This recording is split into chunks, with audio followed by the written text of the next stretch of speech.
0%. Good evening. I'd like to call the meeting to order. First item on the agenda, review and approve minutes. Has everybody had a chance to look at the minutes from August 15th, 2023?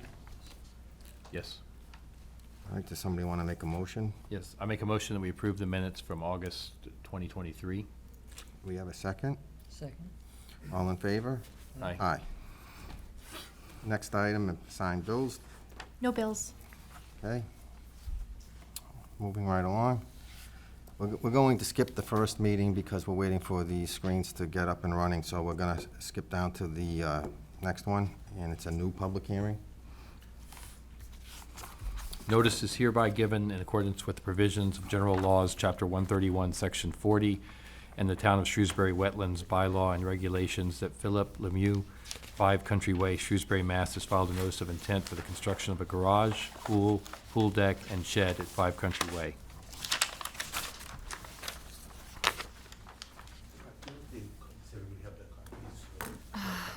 Oh, you know what? I That'd be great. Your copies if you could. We can look online together, too. Perfect. 11 by 17, and I have 2 4. That's- 1 4 by 36, if that's... This'll work. We'll share. Whatever. Yep. Perfect. Sure, yeah, I'll hold on to it. Yeah, I can do it on the computer, so I'm good. Thank you.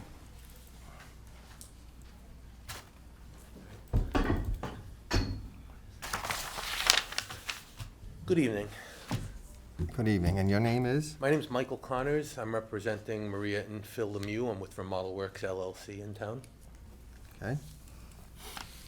So what we're proposing on this property is basically a total redesign of the lot. Part of the project is 2 garage additions, but the main part why we're here is we're proposing a pool, a deck, and a shed to house mechanical equipment for the pool in the rear yard. All of those structures are within zoning setbacks, but as you see, they are largely within the 100-foot buffer zone. Through the engineering process of this, we discovered that a portion of the backyard that has been developed is actually outside of the property line. So what we're proposing here, as you can see in this plan, is to remedy that, move the fence to the property line, and then plant native species back on the area that's been encroached upon. The existing garage, as you can see, is going to be removed. All the existing retaining walls, fences, landscaping, hardscaping are going to be completely redone so that we're only occupying the actual property. And then the proposed garage is the one towards the rear of the building. As you can see, the 100-foot buffer zone is just barely clipping that. The other one on the front is totally outside of the buffer zone. I have filed the notice of intent, which I have a copy of here. I have not yet received a DEP file number. I don't know if Aaliyah, you have No. yet. I thought in the past, I looked at kind of projects I've done in the past, and I've got it much quicker than now. Yeah, I don't know they've if you've been, experienced Been very delays. slow. Yes, I think they've been having a lot of staffing issues, so they've Understood. really slowed down. And they also, Shrewsbury specifically, has had a lot of large projects come through, so Gotcha. they're very busy. Okay. So that's what we're trying to do. I'd be happy to entertain any questions from the board. All right, I'll go first. Where you're going to remove these retaining walls, what are you going to put back? We will have some retention. There's going to be some significant regrading because of the pool. The yard kind of slopes from the north to south as it currently exists, so we will do a fair amount of regrading, and then we'll certainly have to probably, when we redo the walkway coming from the pool towards the driveway, I was actually just there with the landscape architect that we've retained last week, and we were talking about we'll probably have to have a step or 2 with some type of retention near the driveway, but it's going to be very minor because, like I said, with the introduction of the pool, we're going to have to do a significant amount of regrading to flatten the site back there. Are you going to have to bring in a lot of fill? No, the hope is that what's displaced by the pool is enough and the intention is to utilize what's on site. Where is, your erosion control is shown? with Yes, the Hashed marks? That's correct, yeah. If you look in the existing on the top left, there's the proposed sediment barrier. And then in the catch basins, we propose the silt sacks, and the details of each of those are shown in the middle and the bottom. Okay. Diane, do you have any questions? It does look like the proposed pool is like, I don't know, 60% inside the 100-foot buffer. Is that correct? That's correct, yes. And that's what we're seeking the relief for, mainly. And the shed is completely within the buffer as well. Yes, so it conforms to the zoning setbacks with,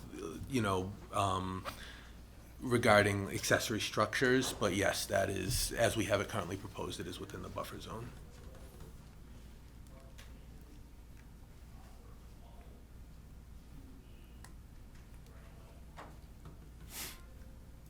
All right, well, I guess we should continue looking at that problem, that it is within the 100-foot buffer zone there.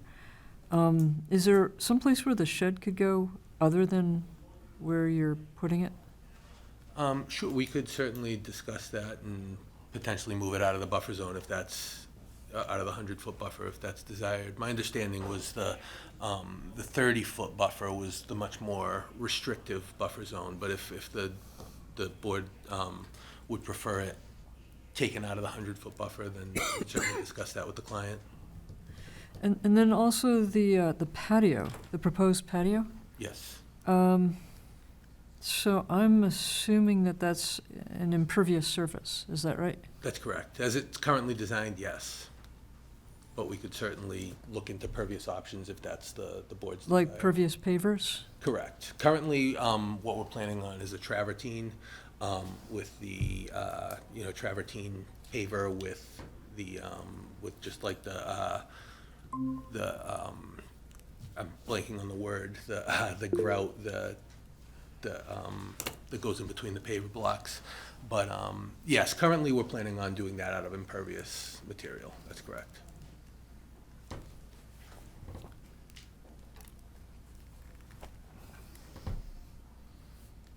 Okay, and then, so part of the driveway also goes into the 100-foot buffer zone. Correct, and that's the existing driveway. That's the existing going to be driveway. resurfaced, correct, at the end of the project.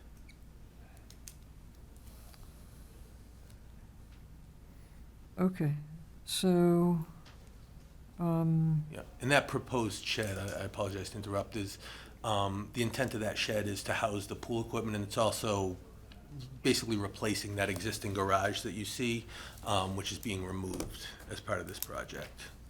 So it's a smaller, less visible structure, going in place of what's there currently. right? Okay, thank you. Thank you.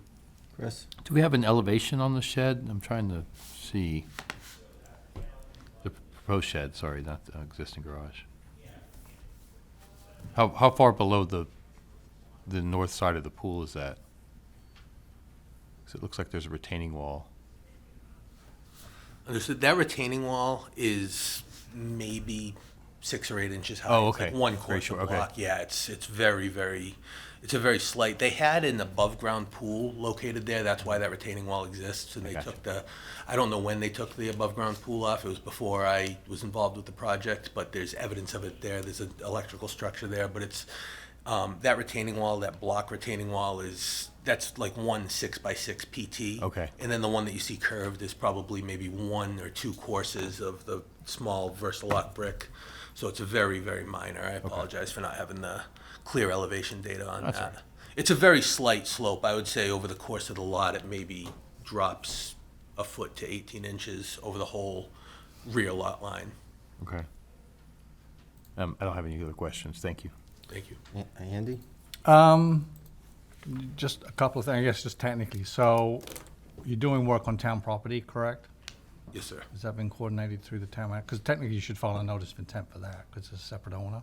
For the Well, because you're doing work. For the on- work Yeah. replicated, replacing what was. I mean, technically, it's another property, another owner, so they should sign the notice of intent. Correct. Okay, so that's, I need to, which department would I But it facilitate? would be through the town manager's office, but I mean, Through the I'm just thinking it logistically, you're doing work on another property, so typically, you know, the owner needs to sign the application, unless you pull that out and do it as a separate notice of intent, but. And then just to make sure, so I'm assuming in the shed, that's the pool filter and stuff like that? That's correct. So I just want to make sure when they backwash that filter, it doesn't get dumped into the wetlands? Yes, sir. Or do they have an do you know what kind of filter media they're using? Is it? We haven't developed that yet. We haven't specified the pool technology All right. and the filters being used yet, but I'm happy to. We just want to make sure when they backwash it, they don't just stick a pipe out the back and. Correct, dump yes, it in sir. the wetland, because it's typically what they do, so. all Right, right. especially if it's a salt. Especially if it's a diatomaceous earth.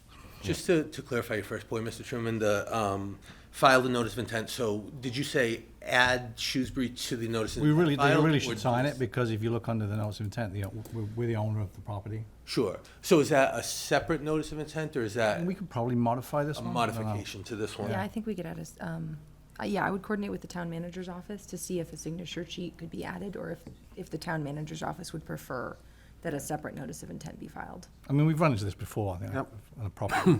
They're just basically taking stuff off, and we just signed it. Sure, yeah, and we, I certainly had no idea and didn't anticipate this, so when I got the plan back, I was like, okay.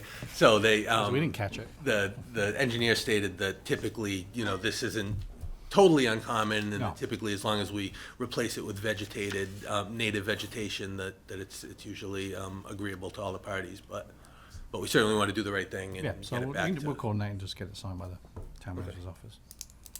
Aaliyah? So, you note that the retaining wall under the proposed shed will be removed. Will all of the retaining wall be removed, or is it not? Sorry, if the arrows are not pointing to that. Yep, no, the intent is to totally remove that Okay, retaining so wall. all and the way to- up to the fence at the.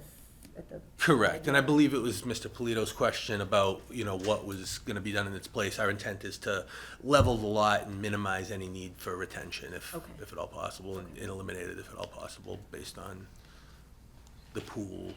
Okey dokey.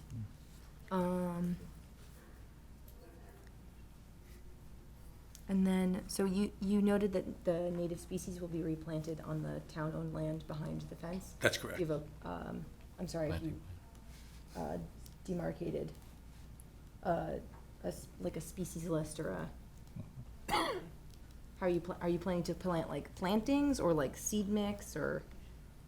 Natural species, shrubs and trees. So the engineer suggested natural species, shrubs and trees. We are working with a landscape architect, and I could certainly task them with coming up with a list, or if the town has a preferred species or mix, or if there's a way the town prefers, we're happy to do that as well. Okay, yeah, I think, I don't think we need a specific species list, but just having, where you're getting those seeds from. Sure. Especially a landscape architect would know, someone who's a specific company that would be familiar with Okay. creating seed mixes that are native to Massachusetts and aren't just Sure. green labeled.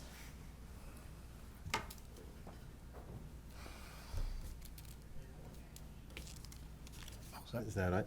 Yeah, I think, oh, yes, sorry, that is my questions. Maybe it would be helpful, because I know you have to come back next meeting because you don't have a DEP number.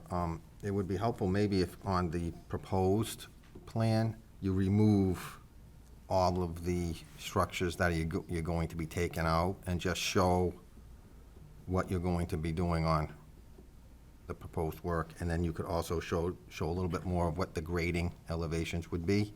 I mean, I see some contour lines, but they just stop kind of at the wall, the wall that you're going to be removing. So, I mean, you show the existing conditions, which is fine, because it gives us everything that you're going to be, that's there now. And then on the proposed, just take all the items that you're going to be removing and just clean it up and show what you're going to be leaving and putting back. Understood. That might help us. No, understood. Thanks very much for the feedback. Does anybody in the audience have any questions? Okay, we all set here for now? The next meeting is August 20th. Is that a true statement? Correct. I'm actually away that week. Is there any way I can see if another representative from our company can attend? Would that be okay in my place, even though I file? Okay. Yeah. I will see that, and if I can't, then I'll reach out to you, Aaliyah, to see if I could just be continued to the following meeting. Awesome, okay, sounds good. Great, So you're asking for a continuance, correct? please. Okay. Yes, based on the questions from the board, the feedback, and the fact that we don't have a DEP file number. Thank you, Mike. Great. Thank you, guys. Have a good Thank night. you for your time. You too. All right, so we'll go back. Switch back to 74. All right, so we're going to go back to our first Thank you so much. Our first public meeting regarding notice intent filed by Jonathan Scott on behalf of Prologis, 3350 Peachtree Roads, Suite 850, Atlanta, Georgia, for the construction of a warehouse building with associated parking, paved areas, retaining walls, landscaping, and stormwater infrastructure at 74 Centec Boulevard, 12 Centennial Drive, 414 and 428 Cherry Street, and 46R Clue Street. All right. Good evening. Good evening. Jonathan Scott, as you mentioned, here with Prologis. So I won't waste any time. We'll go ahead and turn it on over. Greg, if you want to take it away, or John Perry. Go ahead, Greg. Yep, sure. So good evening, everyone. For the record, Greg Hockmuth from Epsilon Associates, here presenting the applicant for the notice of intent filed for the project for Centec Boulevard. We've had one public hearing, which was continued to give the commission some time to review the plan set, and also DEP some time to chime in on the project, and they've done that. Is it possible for us to share our screen just so we can go through some slides that we prepared this evening? Yeah, you should be able to do that. Okay. John, did you want to pull those up? Yep.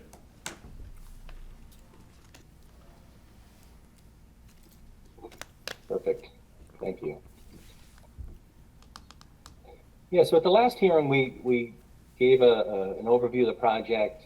We presented everything that we're proposing within the town of Shrewsbury. As this commission knows, we're on the town line, so we're also going to be in Grafton this evening, as we were the last time we were before you. But if we go to the next slide, we did get some comments back from DEP, and that's really what we wanted to try to focus on mainly this evening, is just to give the commission an update on where we're at, based on comments we received from the commission at the last public hearing and comments we recently received from DEP on June 27th. Nothing out of the ordinary for a project of this size.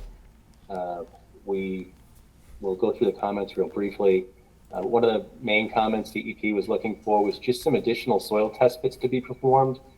We did a lot of test pits out here, a lot of borings, a lot of test pits, but once you get into the fine details of a project like this and you have something designed, sometimes where you place certain structures and features fall outside of areas that you had adequate testing. So DEP has simply asked that we do some additional testing, which we plan to do. We've got that work scheduled. One of the other comments that they had was, you may recall the M series isolated wetland. That was we have a slide that shows that, that I'll pull up in a minute. There it is there. The M series wetland we identified as an IVW. It's also mapped as a PVP. We talked a little bit about it at the last meeting.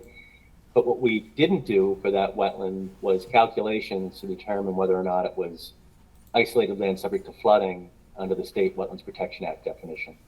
In our mind, it really didn't matter much, because it's definitely a jurisdictional resource area under the town of Shrewsbury's bylaw. We're not proposing to alter it. And as you all know, there is no separate buffer zone from ILSF under the Wetlands Protection Act. So we just conceded that it probably was. We stayed away from it. We stayed outside the no disturb zones. We stayed outside the no build zones. But it's easy enough for us to do those calculations to determine whether or not it is. So we plan to do so. And we expect that it probably is. But we also expect that the limits of the ILSF will more than likely fall within the delineated wetland boundary that was flagged as an IVW. And then there were a few other comments that DEP had that we just need to provide clarification on. They noticed that some of the slopes appeared to be steep on the design plans. They're actually not that steep. We don't have any slopes other than that cut rock face to the north of the building outside the buffer zone. Everything else is 3-to-1 or flatter, which can easily be seeded, easily be stabilized. We went through the different seed mixes at the last meeting, so we just need to focus DEP on the plan sets, the plan pages that contain the grading so they can see it a little bit more clearly. They also had a generic comment about dewatering. They mentioned that we mentioned dewatering in the stormwater report, but we really don't get into the specifics of how we intend to dewater. We did get a little bit more specific in our notice of intent narrative, so we're going to put that language in our response letter to DEP. But at the end of the day, we're going to dewater the way that we have to so that we can ensure that the wetland resource areas and downgrading areas are adequately protected. And it's more than likely going to be a combination of different dewatering techniques, depending on the situation that's at hand. And we'll add that to our response letter. DEP had a really good comment about coordinating with the town of Grafton and possibly, if an order of conditions is issued, making sure there's some consistency between both orders so that both towns are trying to do the same thing to make sure that the wetland resource area is protected. We think that's a great comment. Let's see. I think that's just about it for the DEP comments. I'll turn it over to you, John. Sure. Thanks, Greg. Again, John Perry with Langen Engineering with Site Civil Engineers. And they were moving on from the DEP comments. We, as Greg mentioned, we met last month with the commission and had initial discussions. And, I know all of you had a few initial thoughts and comments. So we want to address, those tonight as well. Verbally, we will be, submitting formal responses, Greg mentioned before. I do want to also mention that we got a peer review comment letter from Graves Engineering that was performed for the planning board, and it focused mostly on stormwater. And that letter has been provided to the planning board. I don't know if it's been shared with conservation or not, but it was a lot of fairly minor comments. Again, just some clarification, but nothing that would change the scope of the project, nothing that would change the scope of stormwater. In fact, they commented that all of the stormwater standards were met. Just wanted some clarification on a couple of minor things, so we'll be responding to that formally as well. Can I go through, this is just a quick bullet list here of a few things I want to talk about, and I'll just get into the slides. Since we met last time, we have considered a few additional low impact development techniques for stormwater. So our stormwater system is going to be, largely, we're not changing anything, but we are enhancing a few things here. We found a few opportunities where we can add additional kind of naturalized stormwater. And this is a comment that came up when we met with the Grafton Conservation Commission as well. But also obviously that, since it's in both towns, it's relevant in both jurisdictions. And so this plan here shows in orange, so everything, when we go to the cyan color here, those are our infiltration basins, not changed at all since we presented last time. The maroon is a bioretention basin here that we had already proposed. And a few new things that we wanted to show you were, I'll stay in line with the bioretention basin. We found a few opportunities in the employee parking lot where we had some larger landscape islands where, as opposed to more traditional raised landscape beds, we are going to be proposing to create little bioretention rain gardens out of those. In orange here, we found some nice opportunities to include some porous asphalt. So just another methodology to further recharge stormwater, although our initial plan proposes to recharge more than 4 times the required amount of stormwater. It's just one more, item where it's kind of good practice if we can get the most we can. And then in pink here, which is near our truck wash, which we talked about last time, we are proposing to include a rainwater harvesting tank. So it would take stormwater from the roof, so clean stormwater from the roof, into a holding tank, so we could reuse that water for truck washing. And then in green, showing some stabilized areas which otherwise would normally be paved or impervious. Snow storage areas, things of that nature, but instead we're using a vegetated, stabilized grass system. And then lastly, in blue here, and I'll zoom in on this in a second here, some electric vehicle ready parking spaces in the employee lot. So just zoom in on that a little bit here, again, just to get a better look.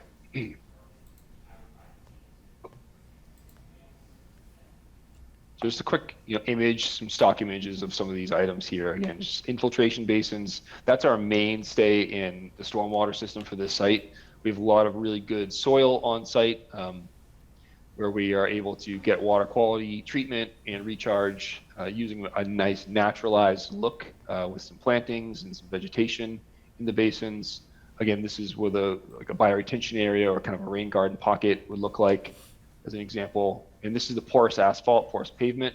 As you can see on the left side of this image here, is this traditional asphalt where obviously the water kind of sheets over it, and when it hits the porous asphalt, it really kind of infiltrates right through.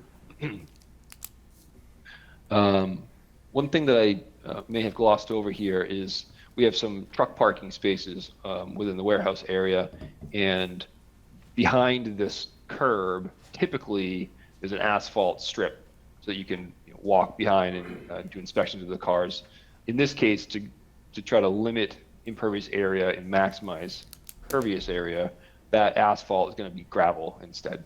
And I can back up with a slide here just to show this long blue strip along the top. So we have one here, down the bottom in this truck parking area here, and also over in our truck parking area here. So really just trying to maximize infiltration and water quality treatment. This is just a figure of that rainwater harvesting system, a schematic from the truck wash, and then just an example of some stabilized grass at the snow storage areas.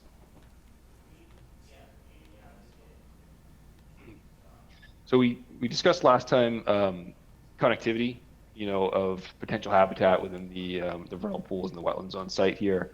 And we wanted to point out that we have diligently tried to keep an open corridor between that wetland series M that Greg was showing a minute ago, the ILSF area, and this bordering vegetated wetland that spans much of the site.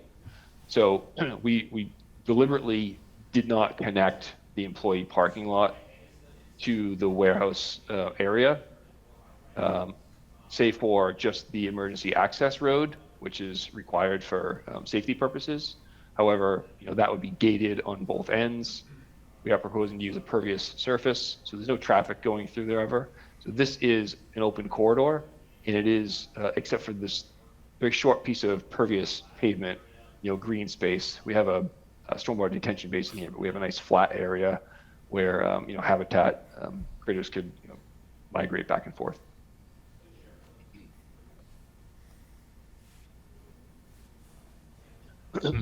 We talked last meeting a little bit about this maintenance area here, where we have a maintenance shop, wash tunnel, and some fueling area here. And we went through the stormwater concept. One important thing that we've added to this was a shutoff valve. So we have a very robust system already, and I'll just kind of recap that. In the fueling area, we have the positive drainage concrete pad that would capture, if there was a spill, would be captured first and foremost within the concrete pad. The tank to be used is going to be a secondary containment tank. So it's basically a double wall tank, meeting all of the standards of the state fire department. We have deep sump hooded catch basins with hoods. So any floating greases and oils would get caught in the catch basins. And then if it got through any of that, there's a oil and water separator, a large oil water separator structure here, which also flows through a water quality unit, which is mainly to treat suspended solids, but also does provide some grease treatment. And then we'd have our shutoff valve as a extra belt and suspenders.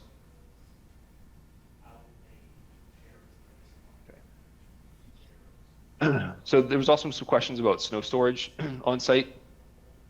And we want to show the areas that are dedicated for snow storage here in blue. And they are scattered throughout the facility for ease of clearing snow. And we did run some calculations, and although these areas appear to be fairly small on a scaled plan of this scale, they are actually quite large. For example, this one here, which is the largest dedicated snow storage area, is 80 feet by 250 feet, so it's a pretty good size area. And we looked at all of the potential volumes of snow piles in these areas over the total impervious area or paved area of the site, and it would be able to hold about 15,000 cubic yards, which would be around 2.5 to 3 inches of snow over the entire pavement area, which is pretty typical.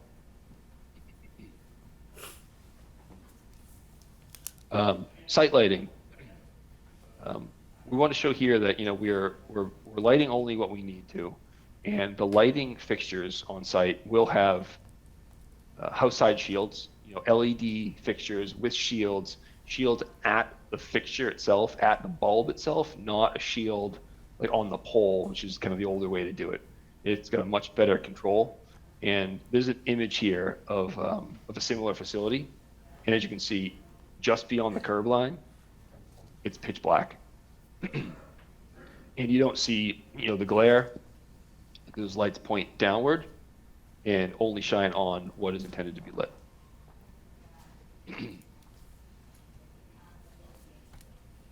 And with that, those were the items we wanted to address tonight.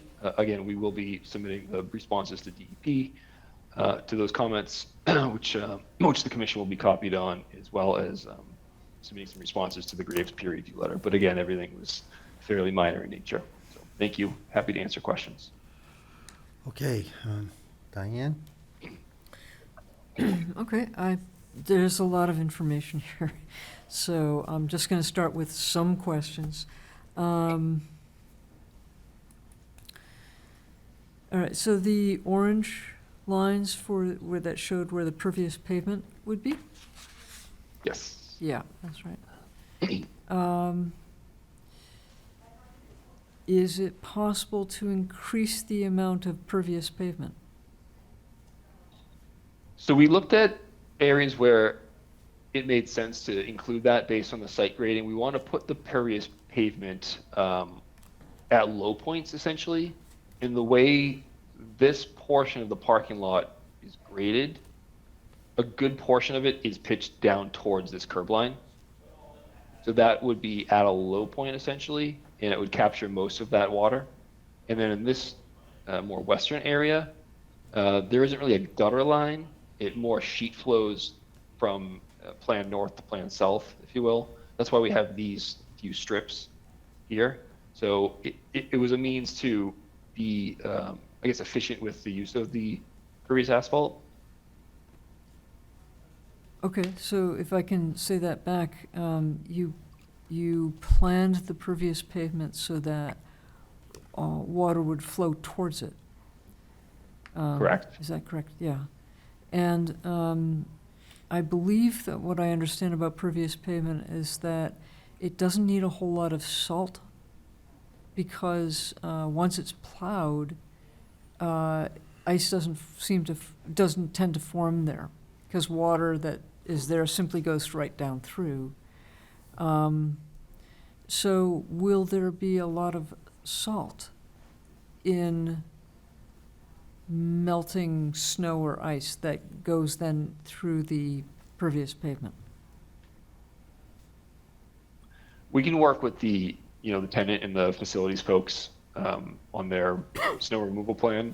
But in my experience, it's the same as you've described, where when you plow and use a little bit of sand, or even if you need the sand, it does melt fairly quickly. Okay, so will salt water be going into the wetlands? No. And there's also a choker course and filter layer under the pervious asphalt that would, filter out any fine particles that if there were, sand or anything like that used for snow removal. Okay, okay, I understand that. And the snow melt, when it melts, where does that go? Yep. So I want to go back to the snow melt plan and answer that question. Sorry. And in general terms, we did grade, all these areas that are on the perimeter, if you will, like these few here on the more interior of the asphalt areas here. Everything's on the perimeter. For example, this one here. I'll zoom in just a little bit. We did purposely grade that snow storage area back towards the parking lot so that snow melt would drain towards the drainage system and get that treatment. So we did not grade, like this area, just so that snow would just melt and run down the slope. And that goes for, this area here as well and over here. Okay. And then I just wanted to ask a little bit about the dewatering measures. What are the plans for discharge? So there'll be a very detailed dewatering plan in the SWIP plan, which is the stormwater pollution prevention plan that will be developed and on site in conjunction with the construction general permit, which is the administered by the NIPDES program. So it'll be a very detailed dewatering program. Typically, there'll be a dewatering area, dewatering basin. For settlement to settle out any particulates. That could be silt socks or silt bags, or there's a product that they call the dirt bag. It's just like a really large silt sack. And in extreme cases, the contractor may need to use a defrac tank or something like that. But there is turbidity monitoring required in the SWIP plan that monitors the turbidity of the dewatered area discharge, so that turbid water is not flowing into the resource areas. Okay, just one last question then. This is a lot of wetlands, and I have not seen them, but I hear that they're absolutely gorgeous. And I'd like to know, with all of the pavement in this very large building, will these wetlands still receive the normal amount of water that they're getting now, so that they can remain there?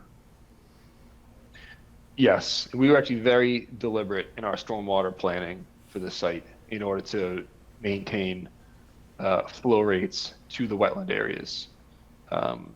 Just for example, this wetland series M here, which is the isolated wetland, we modeled that as a very specific design point for our stormwater, and we purposely mimicked the flow and volume going to that wetland pocket so that it would function as it does today. And the same goes for all of the other wetlands that are around the site. And we have multiple design points and multiple discharge points so that we're spreading stormwater flow throughout, and we're not drying out little bits and pieces of wetlands in certain areas. Okay, thank you very much. All set? Chris? Yeah, I mean, I have some of the same comments I have. You've addressed a lot of them. I have some of the same comments I had last hearing. It's a very complicated project, and I can appreciate, bringing together different parcels in different towns and different wetland areas that are affected. Could you address the lighting plan? I didn't see that in your presentation. I may have been reading another piece of the presentation at the time, but. Sure. So in the full plan set, the notice of intent plan set, there's photometrics plans there's an overall, and then there's zoomed in sheets to see that. In a presentation format, it just doesn't really translate very well, all the little ticks and dots that, are on that sheet. But in general terms, we are generally meeting 0-foot candles essentially at the wetland limits and property boundaries.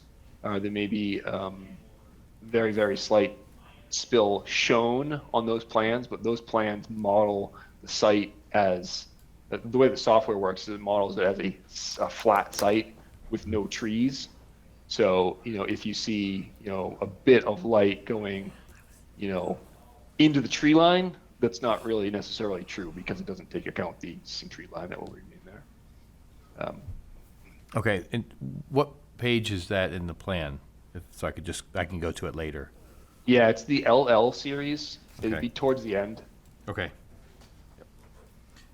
And then, I guess I'd just lump it into a big category of water collection systems, all the different water collection systems. If you could address how that's going to, or if you could discuss how that's going to address 6 PPD I mentioned last month, which is kind of a new emerging contaminant that people are worried about from runoff from high traffic areas.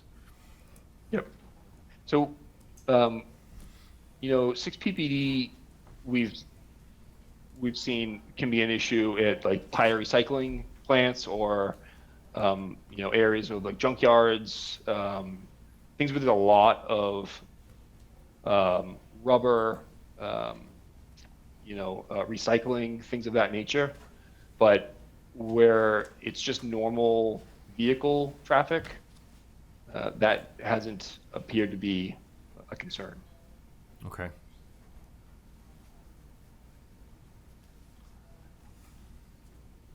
No other questions? Okay, Andy, I'm all set, thank you. Leah? So, I'm sorry, could you go back to the snow storage plan one more time? Yes. Thank you. So I see the majority of the facility is covered. Do you have proposed snow storage locations for the employee parking lot? Yes, they'll. Oh, Not the itty bitty, it- sorry, I couldn't see them. Yeah, I'll zoom in here a little bit. Yeah, not dedicated, marked out here. Okay. But it'll be typical, management program within the employee parking lot that you'd see at, a typical parking lot where they'll need to manage the employees where they can park if there's a large snow event. They'll use some of the parking spaces they have, probably these, I would guess these remote spaces more than the other ones. And then, if it's a really extreme event, they'll have to truck off site or truck it to the other designated snow storage areas. Okay, with the extent of the wetlands that surround the employee parking area, it might be good to designate those, some at least vague locations of where that will go, because it's kind of, if you're, you said the water was gonna slope kind of towards the facility at the north-ish part of the, employee, like the main employee parking area spot. So if I guess snow is directed that way too, I don't know, it'll be towards your infiltration basins and the wetlands, so. Yeah, we can. We Okay. certainly will address that. Awesome, Yep. okay. And then along that area, I appreciate the thought of the turtles and being able to move in that upland area between the isolated wetland and that arm of the bigger wetland. Is there any, I understand there's a big fence proposed around the main facility to kind of keep out unwanted, probably humans mostly, but animals as well. Is there any, what secures I understand the employee parking area is really not needed to be secure, but I just want to, if a turtle gets lost from wetland to upland and falls into the parking lot, I want to make sure they don't get stuck there. So I was wondering what the curbing situation is going to be for that. Yep, it's a good question, and actually along this, so there's a sidewalk along this entire length of employee parking here. Okay. And it's a concrete sidewalk, Mhm. and we're proposing to have a raised curb, not just on the asphalt side, but also on the back side of that Okay. as well. So the whole sidewalk would be raised a bit, probably, half a foot, which is typical, maybe 8 inches, in order to, keep small, habitat, turtle, salamanders, anything like that from accidentally climbing up and into the, the parking lot area. Awesome, okay. And then probably, if you already have, like ADA accessibility onto those sidewalks, the gentle ramp onto the sidewalk, that should be sufficient for critters to also climb. If they do end up getting stuck, That's right. the extreme eventuality that turtle gets in parking lot, I want turtle to be able to get back out of parking lot. So, especially in these new facilities, they have really beautiful, well-defined curbs, that are hard to climb, so. Either Correct, and having- actually, in all this area here is accessible parking. Okay, So that will be, there'll be a flat, flush curb condition there. okay, And then also at the emergency access road, that'll be a flush curb. There'll be a gate there, but, a turtle or something like that could certainly crawl underneath. okey doke. So there will be nice accessibility, kind of across Correct. across that high upland area for, other fauna crossings. Want to break it? So I mean, just Yeah, no taking that a little further, and I know it's technically in Grafton's, but wherever the curb line abuts the wetland, could we break the curb line? Because I'm assuming all your stormwater is pitched towards the inner parts of the parking lot, correct? Or do you have catch basins along the outer curb line? It varies, but we typically pitch it inward towards the parking lot. Because again, if you could maybe, I mean, again, it's a detail, but to break the curb line, so if they get stuck in there, they can find their way into the wetland. Because we're actually running into this issue on another project that was just built where the turtles are falling into the parking lot and just getting stuck, so any opportunity we can break the curb just to let them, especially where it butts the wetland. Yeah, so either having a curb break or having an extreme kind of like an additional fence or a even taller curb so that there is absolutely no way that they can get in there. Or get out. Yeah, or, You want them to get out if they do get it, right? I mean, it's technically. yeah, you gotta pick your extreme. You go either very turtle friendly and you have a bunch of curb cuts that allow them to move in and out should they get stuck, or you go, turtle prison and have fences that do not allow them into the parking lot in any way, shape, or form. They can't get stuck. They can't get in. They're good to go. They're safe in their wetlands. Yeah, we should be able to provide some of those openings, right, John? Awesome. Okay. Thank you. Correct. Yes, I don't see why not.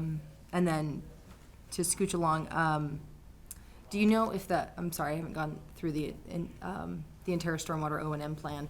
Do you know if the kind of like maintenance for the piping, especially for the car depot where that very important shut-off valve is, and all of those traps for any runoff from vehicles is included?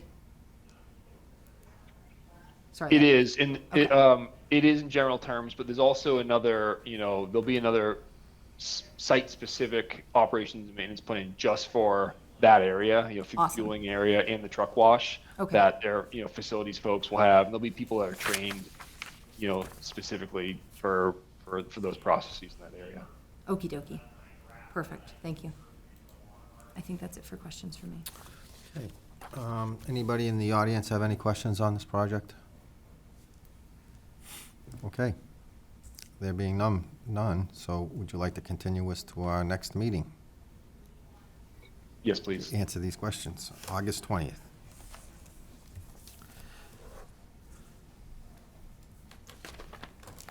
Thank you. Thank you very much. Have a good night. Thank you. Have a good night. All right. We have a new public hearing. Notice is hereby given in accordance with the provisions of General Laws, Chapter 131, Section 40 of and the Town of Shrewsbury Wetlands Bylaw and Regulations, that Aaron Wariski, on behalf of New England Power Company, 170 Data Drive, Waltham, Mass., has filed a notice of intent to perform access road improvements and create permanent work pads within an existing right-of-way that serves several electric overhead transmission and sub-transmission lines at several locations along existing overhead electrical transmission infrastructure crossing several public ways. Okay, Good evening. hi. My name is Erin Worski. I'm a lead environmental scientist with National Grid. I'm here with Jen Bonta from TRC, one of our wetlands consultants. And we're here to talk about a bit of a mouthful, but the project is the 313343 P1420141 ACR project, which is an asset condition refurbishment project. And associated with that is access road improvements that are going to be taking place. So we are proposing a set of routine maintenance to two existing transmission lines. One's a 345,000 volt, 345 kilovolt transmission line. The other is 115 kV transmission line, and it is components of it is basically select structure replacements, optical ground wire, which is just communication cables, and ancillary facilities like insulator replacements and that kind of stuff. As far as the access road improvements go, there's no new access road, there's no tree clearing. The right-of-way is cleared to the extent necessary, and there is no impervious surfaces proposed. This project is part of a much larger project. It's actually 37 miles in length, running from Millbury all the way up to Ayr. So I think it's about 6 or 7 miles in the town of Shrewsbury. And I think that summarizes the project. Oh yeah, this is a great photo. Thank you for putting that up there. That just kind of gives you just a high-level view of the overall project itself and the component here in Shrewsbury. But I might pass it off to Jen. Jen, maybe you can give all the kind of nitty-gritty impacts for the project itself. So while the project has been designed to limit impacts to resource areas subject to protection under the WPA, segments of the project are located within Inland Bank, BVW, bordering vegetated wetland, riverfront area, bordering land subject to flooding, land underwater, the 100-foot buffer zone, and the town of Shrewsbury's 15-foot no disturbance area, and the 30-foot permanent structure setback. And while there are portions of this project that are exempt, there are also portions that are not. Impacts to inland banks are temporary from construction matting for access roads, work pads, and pull pads. In bordering vegetated wetlands, all impacts are temporary from construction matting as well for access roads, work pads, and pull pads. In riverfront area, there's no grading required for any of the work pads in Shrewsbury. So the work pads and pull pads are considered a temporary impact. All of the work pads in riverfront area will be loamed and seeded as needed to foster vegetation restoration. And the access roads improvements in riverfront area will remain in place after construction, being permanent. In bordering land subject to flooding, construction matting for the work pads and pull pads are considered temporary as well. And the access roads will also remain in place, being permanent. In land underwater, all impacts are temporary, again, from construction matting for the access roads, work pads, and pull pads. And in the 100-foot buffer zone, temporary impacts are a result from the construction work pads with no grading and the pull pads. And then there are also permanent impacts for work pads that do have grading and the road access upgrades. All work within the 100-foot buffer zone will be loamed and seeded as needed to foster vegetation restoration as well. One thing to note about, we've highlighted where grading is going to take place and where grading is not going to take place, and that was an effort that we made that was really identified or called out during the MIPA process. They asked that we minimize our impacts to the greatest extent. While we were kind of between the expanded ENF and the single environmental impact report, we did do a constructability review with our construction folks and identified which work pads truly needed to be graded for the performance of the work and for long-term use of for operation and maintenance. So that's why you'll see kind of some are called out with red boxes on them, and where others we've left it where we think we can perform work without actually performing grading.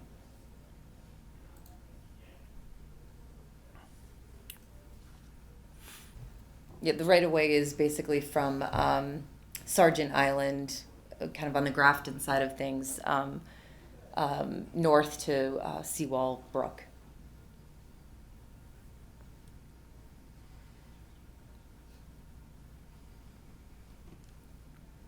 Okay. Have any questions, Diane? Yeah, well, first of all, I want to say, from what I understood, that a lot of this work is being done because what's there right now is pretty old. That's correct. Yeah. One of the lines was built in, I think, the 69. late 1929, and the other was built in 69 and was, had some minor upgrades in the 80s. But yes, right now, they have identified structures that, are not meeting, the reliability needs that, we need for the future. So. Absolutely. And I, if I understand correctly, you're increasing our climate resilience by doing this. That is correct. Yeah. Yeah. The design, sorry to interrupt you, but just from a design perspective, the structures that are being replaced, they're all wood structures now, and have moved to a steel structure design, and that is kind of across the board for all of our maintenance upgrade projects. So this is just a walk down memory lane.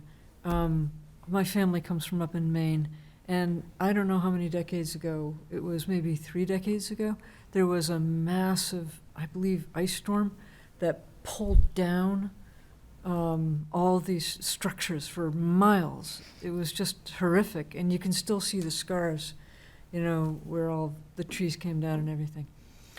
Are these structures going to be able to withstand that kind of stress? Yes, we can provide you information that I can't, I'm not the engineer, so I can't kind of rattle off all the design components, but we did add some language in our MIPA filing that identifies kind of what was added or what was a part of the design that will really help support climate change and resiliency measures. Okay, well, thank you very much. Sure. Because we really need that. So I just have, I was very impressed actually by what I was reading. And so I just have a few questions. One of them is silly. In the seed mix, what's in the seed mix? I can't list it off the top of my head. That we do have, there's an itemized list in our EG 303 that identifies which, what mix is used. We have an upland mix and an approved wetland mix. And yeah, I couldn't name them off the top of my head. I apologize. All right. And I assume that this work is going to happen like 365 days a year as long as the weather permits it. Is that correct? So we are working under planned outages. The P142-0141 project is scheduled for an outage January 7th or January 6th, I think, of 2025. And so they'll work in a linear fashion. If you went back to that, the overall figure, they're starting at Pratt's Junction, which is in Sterling, and then moving south. So we probably wouldn't be getting to Shrewsbury with the civil work, the mowing, and the actual construction of the line till maybe springtime or even summer. And then they'll work on the 313343, and that is a scheduled outage the start of 2026. So they're kind of working one line first and then coming back and doing the second line. Okay. Okay, here's a theoretical question. I know that we've got wood structures that are from 1929 or something absolutely insane like that. how long do you think this is gonna last? They're usually, the design criteria is to, I think, like 30 or 40 years life expectancy. Don't hold me to that number, but it's generally around 30 or 40 years. Okay, thank you. Sure. Okay, this is a question from a member that's not here, but on the alteration, how much is permanent out of the total alteration that you'll be doing? Or is it, none of it's permanent? I mean, how much So- are you increasing the alteration by, and that's permanent, in addition to what's there? I'm not sure I understand. So in other the words, question. you have a road that's there. How Oh. much of the area are you increasing that's going to be permanent? Oh, sure. So the access roads right now are generally 8 to 10 feet in width. They're going to stay 8 to 10 feet in width. Sorry, they're going to 12 feet. And that's just a widening of those access roads. And then for the work pads, so the P and the O line, being that they're 115 lines, the standard requirement for a workspace is about 100 by 100 feet. That might be permanent, that might be temporary. On the 313 line, being that that's the 345 line, it's like, I think 125 by 125. They need that to just set up cranes, trucks, other pieces of equipment to really help just erect the structures. But they, they'll use what they need, and then what we're asking them to do is to really just lumen seed what they can so that it's actually fully vegetated at the end of the day when they leave. So it's not gonna be a moonscape of, stone around these structures. There is going to be some vegetation growth on top of it once we're done. And how much of this area is within the 100-foot buffer zone? Are there a lot of these, or is it out of the buffer zone? I don't know the structure, how many structures are actually in the town of Shrewsbury, but we could get you that number and provide that detail. And do they need to ask for waivers from our bylaw, or are they exempt? We did file a limited project that does give the utilities just a bit of relief from meeting, all of the performance standards to, the full extent. And we did, demonstrate in our filing, how we've met them to that greatest extent. But I just want to make sure we're covered, because we do have a bylaw in town, and if we need to ask for waivers for the 15 and 30, we should ask for those in the course of these meetings and make sure that they're granted so you can do your work. So maybe you should look at that and identify where that may be. Sure, Yeah, 'cause we don't have a DEP number, so. Right. there's several that's right. So Right. we continue that. There's several. Yep. Okay, Chris? I agree with Diane that, replacing 100-year-old creosote soaked poles is probably a good idea. Any issues you think or anticipate from contamination? I imagine most of the creosote's probably dissipated by now in nearly 100 years. Yeah, the studies that, I've seen, they do, cause an immediate impact when they're placed in the ground surface, just so that it keeps away rodents and, other microbes and that kind of stuff. But with us, the removing of it, I think over time, how long these have been there, I don't really foresee any sort of issue. And the structures that are being replaced are steel. Some are direct in bed, which is just, use of stone in a caisson foundation, and then others is concrete. Okay. So everything would be pretty localized to the immediate structure leg. Okay. Yeah, I was mostly concerned about the ones near the wetlands, but, Yeah. okay. Other questions? Andy? I'm all set at this moment, thank you. Alea? I think I'm all set as well. Anybody in the audience have any questions? Okay, so we guess we'll see you next meeting. Yes, please. Okay. Thank you. August 20th. Sounds good. Thank you. Thank you.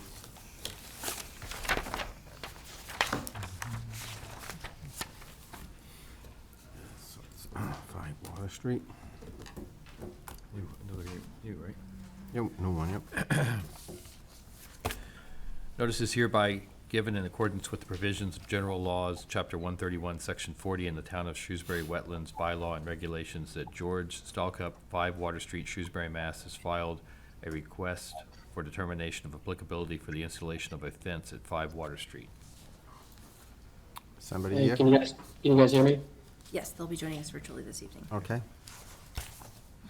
And so, this is a project to install a standard aluminum 3-rail fence in the 100-foot buffer zone. You can see it there, kind of at the bottom in orange.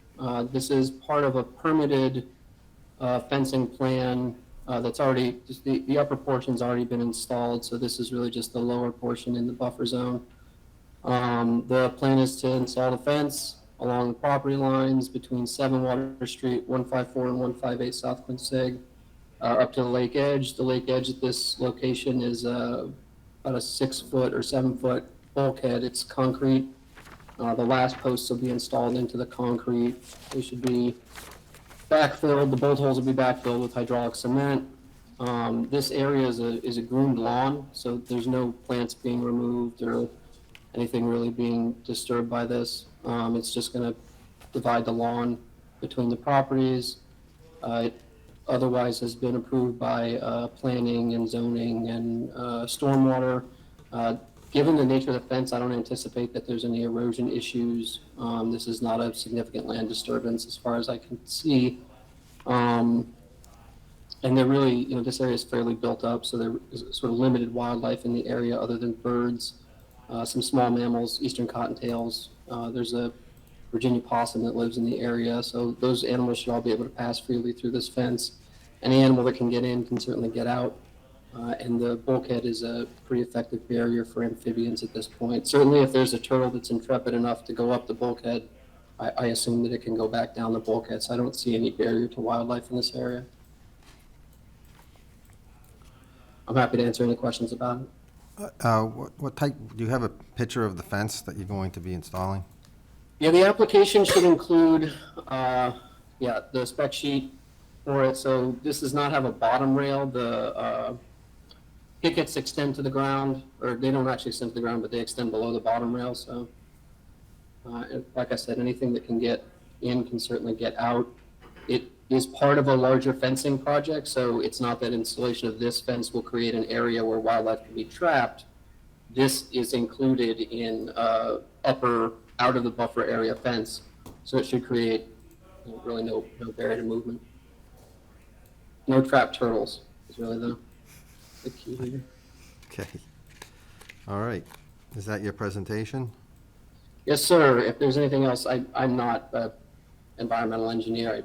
I'm impressed by everybody's presentations, but I don't, if anybody has questions, I'm happy to answer them. No, I don't, this is not a very complicated project, I don't think. Diane? I don't have any questions right now. Chris? Is the plan for the fence to go all the way to the water's edge?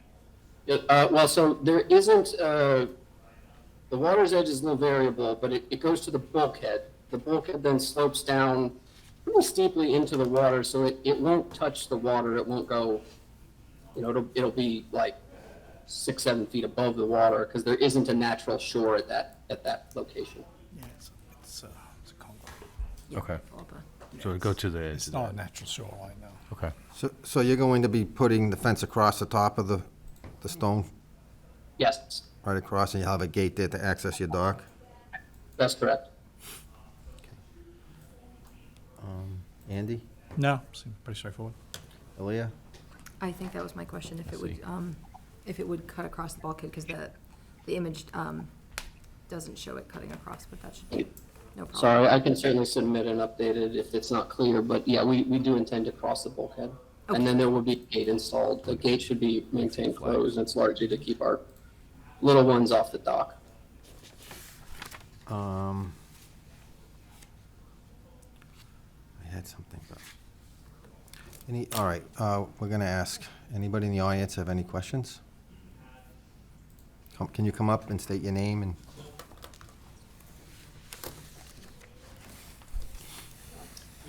No, right there's fine. Good evening. My name's Tom Lagruda. I reside at 7 Water Street, at the corner of Water Street and Kings Point Way, private way. I'm not here to object to the installation of a fence, but I do object to the pattern that's been proposed to go all the way down to the water. Before living in Shrewsbury, I come from Shirley, Massachusetts, where I was able to border 200 acres of conservation land, including wetlands. And I'm not an environmental engineer or scientist either, but I am a nature lover and outdoorsman, and I truly appreciate wildlife and conservation of it. So in the short time that I've lived in Water Street, this is our 4th summer, I've observed, so many species and examples of wildlife in this green space, this greenway. I've seen many waterfowl approach the, we call the bulkhead, I refer to as a seawall, and they do climb up the seawall and into the greenway, and they do thrive on the grasses there and some of the plants there. I've seen Canadian geese, several duck species, red-tailed hawks come swoop down and have enjoyed the greenway. I've seen fox come through there, deer. The bald eagle has even made an appearance in our yard. A great blue heron, swans, turtles, rabbits, etc. I think a fence that goes all the way down to the water and then cuts across is not only going to bifurcate this large greenway that we have, but it will, obviously impact the way the wildlife does, thrive there and make use of it. We're so fortunate to have such a space here in Shrewsbury, because as we boat around the lake, at times, you don't see spaces like this at other portions of the lake. We have so many different trees and plant life in this greenway here that the wildlife habitat is able to take advantage of. And these kinds of spaces don't grow. They only diminish as things progress forward. And tonight, I think we have, or in this application, we have a unique opportunity to preserve a unique space. And I just wanted to, quote some from the Shrewsbury website. What is a wetland? A wetland includes, cattail marsh, water ponds, lakes, as in Lake Quinsigamond, rivers, riverfront areas, intermittent streams, floodplains, etc. You guys all know what wetlands are. And why are they important? Well, they provide critical habitat to wildlife and help maintain the aesthetic beauty of our town. And then this is the first time I'm speaking in front of this Conservation Commission, but I have spoken in front of Conservation Commissions before, both in Shirley, Massachusetts and Harwich, Massachusetts. And I see that this is summed up quite nicely here, and where it says, the purpose of the Conservation Commission is responsible for protecting these areas. And that's what I'm here to ask you to do. Thank you. Thank you. Is there anybody else who has any questions?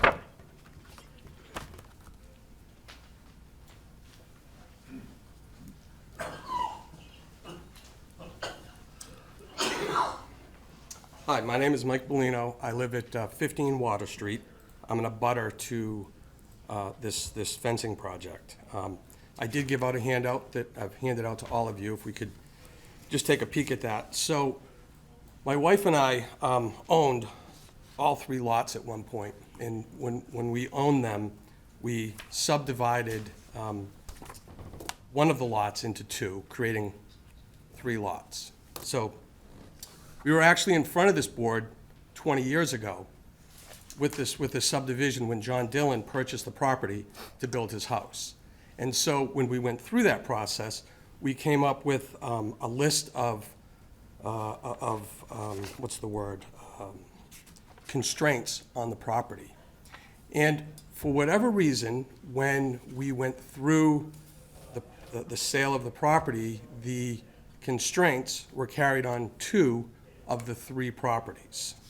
So on the second page, it shows the deed for 5 Water Street, which is the property in question, and that information was not carried on to there. And speaking with a lawyer that did it, coincidentally, she had no records, she had no reason. All she said is perhaps it was a clerical error. I'm not sure. But the following page, which is the deed for 7 Water Street, I highlighted what we agreed to back then. The board back then, I'm not sure if any of you were on the board back in 2003. So we had, nothing was going to be between the water line and 34 feet back. And so, you know, I do feel responsible because I own the properties and I sold them, subdivided them, and this information was not carried over to the middle property. Now, when you turn the page, you can see the property and the green space that Tom was talking about, right? One thing that's unique about, you know, Kings Point, and if you turn the page again and look at the second picture that I have, you can see that the subdivisions in this portion of the lake, you know, are few and far between. And part of what, you know, Donna and I really wanted was in this space to have it look original and open. And so the board back then, you know, agreed to, and we're the ones that presented the 34 feet, which is a marker that's in the property. So, you know, the board agreed to that. The properties were subdivided. John Dillon built his house. And here we are 21 years later, you know, with the same issue, with an issue of perhaps subdividing this property and really losing, you know, the beauty of what it is. So that's. But it's not on, that provision is not on this person's deed, correct? Say that again? The provision is not on number 5. It is not on number 5. It's on number 7, and it's on 154. And then in speaking with the attorney that did the closing for 154 and 5, she really had no answer why that information wasn't there. But, you know, when you do look at the deed on 7, it references 5 Water Street. So, you know, we have a little bit of history here, and I'm hoping that, you know, we can make a responsible decision that the board made 21 years ago. And, you know, our hope is that the fence goes 100 feet from the water, not just 34. Because there is a dog issue, which you may or may not be aware of. Oh, No one's aware of a dog issue with. we heard, but I'm not familiar with anything to do with the dogs. We're just focusing on the wetlands. Are the dogs applicable to the fence in this situation? I mean, it doesn't really apply to the. Doesn't apply. to the Okay, then I won't bring it up. Conservation Commission, right. Okay. Any other questions? I'm hoping we make a responsible decision. Thank you. Thank you. Anybody else in the audience have any questions? Sure.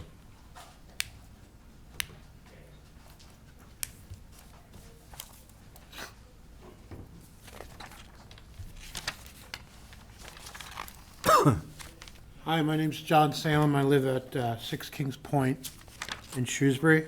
I am not an abutter. However, I do go by this area several times a day.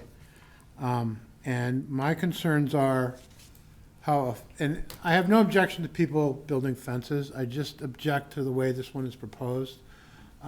My concerns are aesthetics. That it will disrupt the natural flow of the slope. My other concern is access. I mean, I grew up here and I often walk from Kings Point across, on the wall, by the way, the stone wall, across 3 lots, and I no longer have access to that if the fence goes all the way down to the water. And my biggest concern is security. If you look at the way this is proposed, we drive here and most of the visibility in this area are for people that are driving by this way. And this lot right here has a lot of kids that are constantly walking on the edge of the lake, swimming, boating. We all look out for each other. If there's a fence here, one, it may block my visibility, and 2, if there's an emergency in which I, as a good neighbor, need to access that to help out someone that's having some kind of distress in water, I no longer have access to it. It's a very short area, and I'm very concerned about water safety. I'm here to support Tom and Joy LaGruda and Mike Bellino and Donna Maines and their proposals also. Thank you. Thank you. Any other people? Anybody else? So, George. One more, I didn't see. Go ahead, I'm sorry. Can you Hi. state your name? My name is Donna Manus. I reside at 15 Water Street in Shrewsbury. I'm an abutter. I agree with everything that was said tonight, from the Lagrudas to John to Mike Bellino, and I'm very concerned as well. Having a fence, I agree with having a fence, but the distance that it's coming down, it's going to change the whole habitat of the wildlife that does run down there. There's a lot of stuff that goes down there, and I know Tom already said it very well. I just really want you guys to seriously think about that. And on top of that, I'm also very concerned about the wall. The wall wasn't built a couple of years ago. That wall has been there for 100+ years. They're proposing to come all the way down and to drill into that wall, and that wall goes the whole way. Like it goes this whole thing. And if you drill and they go down and it starts to crack, that can crumble. Not only is it going to go into the water, but it can start to crack the whole wall. Then what happens? Who's going to replace that? What type of damage is that going to do to the lake, the fish? I mean, that wall is very, very old, and I would hope conservation would take that very seriously. So these are my concerns. And I would really ask that if you are suggesting and are trying to propose that the fence goes all the way down into that wall, before making that decision, come take a look. Come down there. Ask us. Come see. Come walk for yourself. See what the beauty is there. It's a very special place. I have been there for 21 years or longer, and it's beautiful. So that would be my only request. If that's what your decision is to go all the way and allow them to go into the wall, come take a look. See the beauty and see the concern that all of our neighbors have. We're okay with the wall, but just not all the way down to just not all the way down. So thank you for your time. Thank you. George, Sir, you've heard all the concerns of the neighbors. Would you be willing to pull the wall back? no, our proposal is to build the wall as The it's fence? planned here, or build the fence as it's planned here. I think, I heard a lot of aesthetic concerns, and I think that we're putting money into building a fence that is nice. Certainly, there are children who play in this area, our children, and they certainly deserve some safety. That's why we're putting a fence up, so that we can keep them controlled from the waterfront. Again, it's a lot of concerns that I don't totally understand what the relevance is to the Conservation Commission. I do want to address the concerns about the wildlife. Again, my understanding is that this fence should not pose a barrier to passage of wildlife. I don't think that it's a barrier to birds. I'm not sure how a fence is a barrier to birds, but certainly, we enjoy the green space as well, and we're not putting a solid fence in. I mean, it shouldn't be something that is, I think, ugly. I hope not. Certainly, we don't want to put anything ugly in. I can't speak to the deed issues. We reviewed the deed when we purchased the house. We did not purchase it from the Bellinos. We purchased it from Tom Patnow.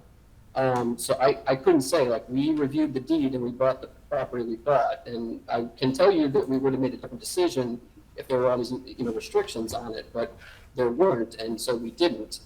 I think we're building the fence on the property that works for our family. I do think that it is, going to preserve the certainly green space. We're not removing any grass. We're not removing any trees. I think it just controls, foot traffic really, which I think I don't think is unreasonable. I certainly don't want to upset everybody. It's not our intention, but we did buy the property we bought, and we do want to put the fence in as it's planned here. Yeah, so I think it's maybe prophetic that 34 years, I mean, what was it, 21 years ago, there was a 34-foot line that was supposed to be recorded in the deed, because we do have a no structure buffer of 30 feet, which is pretty darn close. So we have to have a variance for you to put it within 30 feet of the water. So And it seems reasonable to me that it's pulled back 30 feet from the edge of the water. This is not a structure under any definition that I'm aware of. My understanding is that this meets the criteria for minor activities under 310 Fence is a CMR. permanent structure under the bylaws, right? Yeah. under Yeah, our we have bylaws. a bylaw in town. I don't know if you're familiar with it. A conservation bylaw, and it's a 15-foot No disturb. no disturb and a 30-foot no build. And we would have to issue a waiver to install this. That's different than than we talked about with Elia. I mean, I do see a lot of fences in the area. I can certainly, yeah, there are many fences to the water line in the area. In our specific neighborhood, there are other fences that go to the water line. Yeah. Yes, so the bylaw was passed last year, 23? September. September of 23. So any new permits we receive or requests since then would fall under the new bylaws. I think we have, as a family, we have responses to everything that the neighbors have brought up. There has been a fairly unfriendly attitude towards our family, that we've been there for 2 years. We've tried to work with our neighbors to make space in what used to be a house that really wasn't lived in. It was a vacation home for a couple weeks a year kind of a thing. And really hadn't been used for several years during the pandemic. And then our family of 6 moved in, 4 children, 2 adults. And I think that it's been very difficult for us to create a space where we can actually use the space. I think somebody brought up an issue about dogs.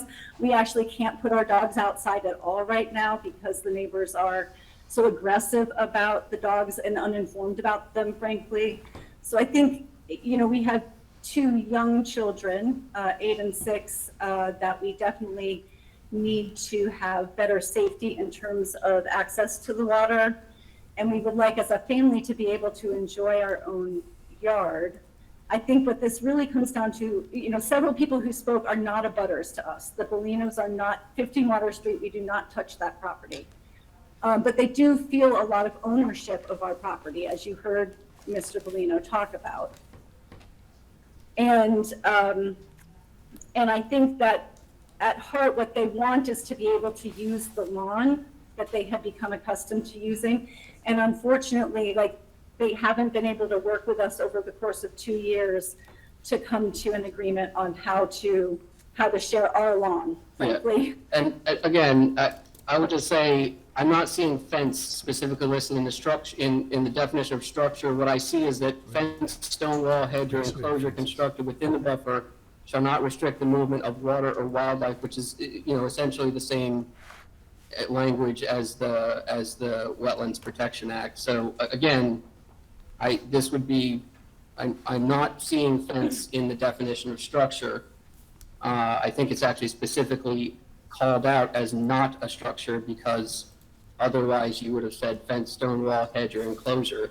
Right. So, Yeah, I stand corrected. We were just looking at it up Yep, ourselves. no, you're Yeah, right. so it says any sign, fence, or stone wall, hedge, or enclosure is constructed within 30 feet of the buffer shall not restrict the movement of water or wildlife, which, yeah, that is Yeah. the same language as the wetlands protection. And under that definition, it's our understanding that this does not.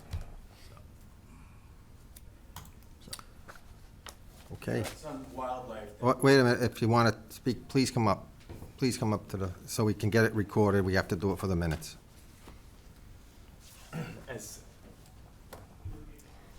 As I pointed out earlier, there are some wildlife that migrate through this green space regularly that would definitely be obstructed by a fence. Like I also indicated, that certain birds, waterfowl, also would be obstructed by this structure because they don't fly in because there is a fence there. In fact, in the summertime when we want to enjoy the waterfront a little bit more and we don't want to have to avoid all the geese droppings and duck droppings and such, a very tiny, maybe even 12 inches high, temporary little garden fence is just enough to deter the geese from certain areas from climbing up the wall and eating the grass and leaving their droppings. So this kind of structure would definitely obstruct much of the wildlife that we talked about: fox, geese, deer, and other animals like that. I don't believe anybody who spoke here this evening talked about using this space.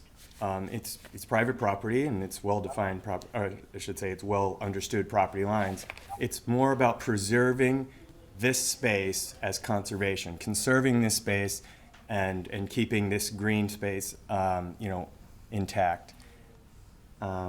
We understand what you're saying, but the regulations say it's allowed. So this is a permanent structure as well, in the sense that these posts will be cemented into the ground as well as then cemented Correct. into the bulk, But into the fences seawall. are excluded from that, as well as with the DEP too, correct? Yes. So, Provided it doesn't obstruct the wildlife. Is that what I understood as well? provided it keeps the wildlife So it's out. kind of up to the commission's discretion to determine how wildlife moves through here. This fence does allow, it's not like a solid vinyl fence that doesn't allow any passage. This does, with the, Okay, Most wildlife can't come over a 5-foot. they can get through this one, I would imagine. yeah, this one is pretty porous, I would say. So I would say, yeah, for rabbits and rodents and things like that, but certainly not for fox or deer or other animals of that size. Okay. Okay, thank you. George, Sir? hearing about the wall and whatnot, the stone wall in front, would you be willing to pull the fence back about 5 feet from the face of the stone seawall, if you will, so not to impede, not to cause any damage to it? Yeah, so I do have an alternative plan, and that's fine. I think Donna's concerned about the wall. So I don't share it, but I'm not sure that that's, a reason not to do it. I certainly don't want to, I'm not trying to force the issue, but my fence builder did propose a plan where we can sink posts behind the wall and then not bolt into the wall. And then the panels would extend over the wall, and then the gate would come kind of in front of that concrete area so that it wouldn't touch the concrete wall. So we do have an alternative plan. And if honestly, our goal is really not to have a big fight with our neighbors. If it's really an issue and people are concerned about it, then I'm happy to make that adjustment. I'm thinking if we say we would make a condition, if the board is amenable, we keep the fence back 5 feet from the rear of the wall. So the fence would extend over the wall, but it would not touch the wall. It would be essentially, the post would be behind the wall, and then, in order to create a barrier.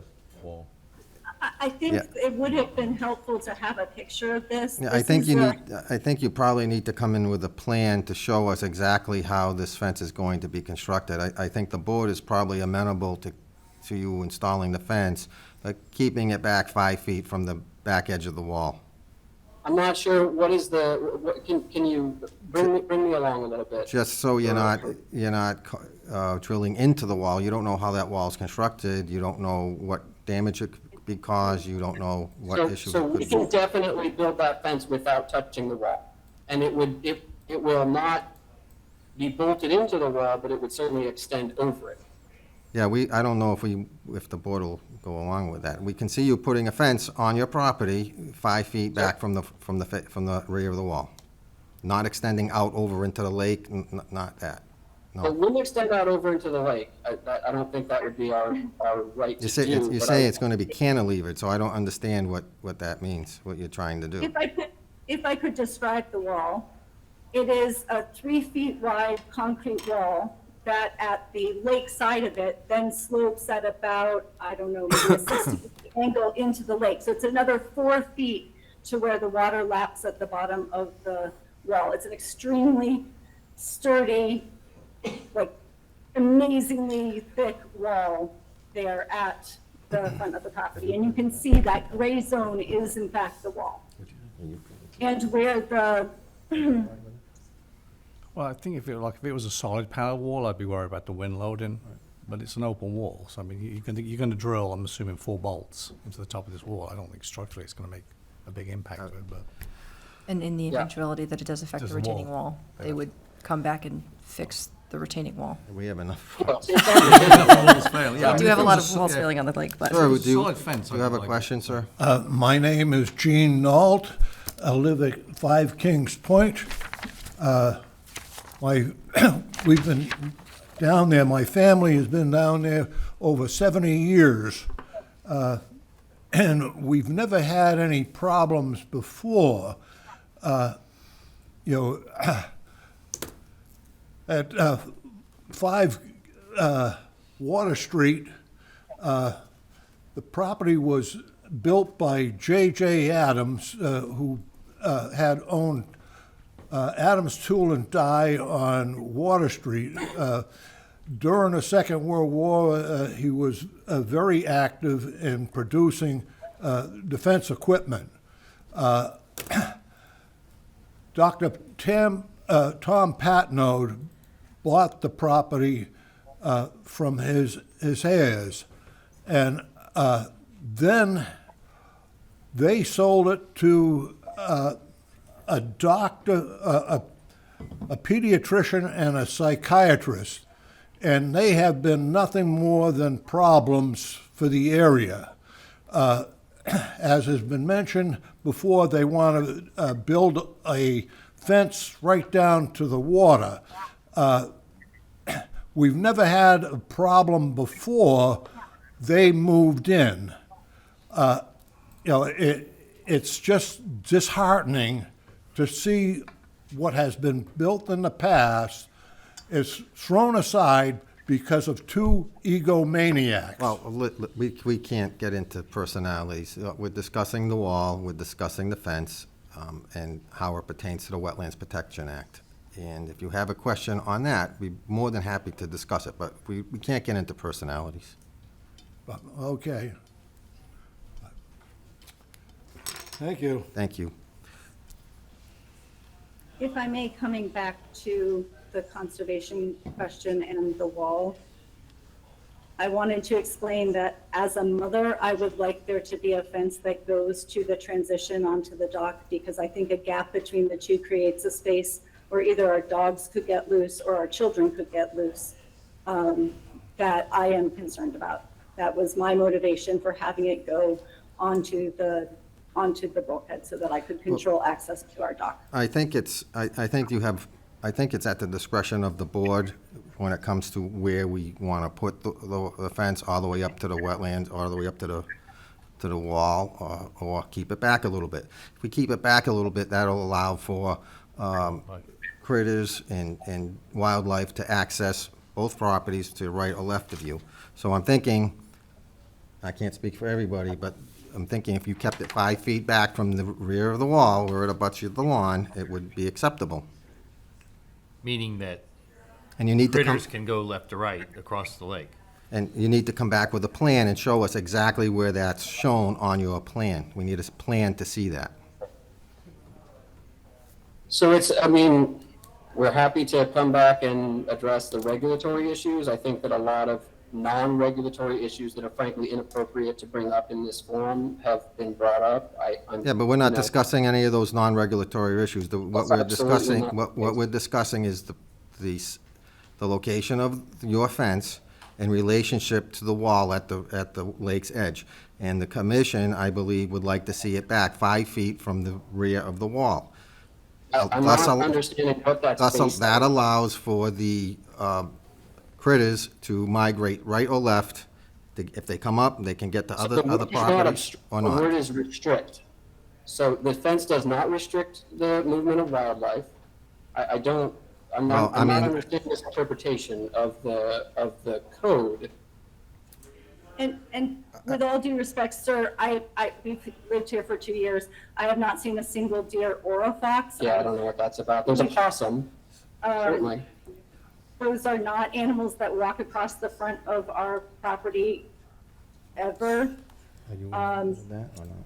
I think we do have a number of rabbits, and we do have geese that come up onto the lawn that our abutters have put up a a fence to stop them from coming onto the lawn. So I'm a little confused by why they're concerned about the geese's access now. Yeah, I don't know Since they that- have purposely It just said that they obstructed. purposefully. We have, one of the commissioners has a question. All right. So, if I had kids your kids' age, I'd be concerned about them falling into the water and drowning. That would be my concern. And Yes, of course. yeah, and I mean, my kids were constantly doing stuff like that, scaring the wits out of me. So, for me, the goal would be to make sure that there was a fence with a gate towards the bottom of wherever the fence ends up being that keeps the kids safe. That's in your thinking as well? That's our intention, yes. Yeah, okay. Yes, have a fence along the front so that it blocks access to the dock, except for when that gate is opened. Yep. Yes, ma'am. Okay, thank you. Okay. I think we've discussed it. I don't know, what does the board want to do?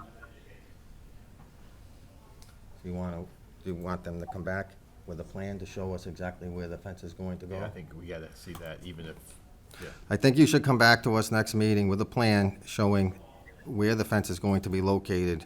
We would like to see it back 5 feet from the rear of the wall. So we want to have a buffer between the lake and your fence. That's what we would like to see.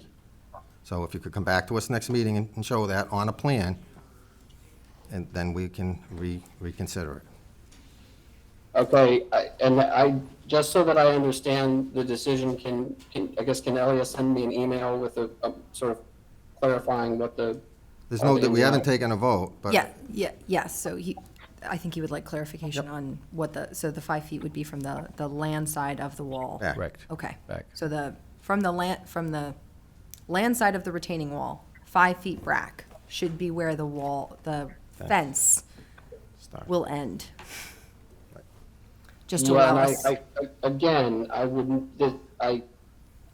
definitely comply with whatever is legal, but definitely this needs to be in writing, and my intention is to build a fence. So I would love it if the commission could provide me with all the basis and justification, and I will definitely be back at the next meeting. I would love to explain more about the fence project.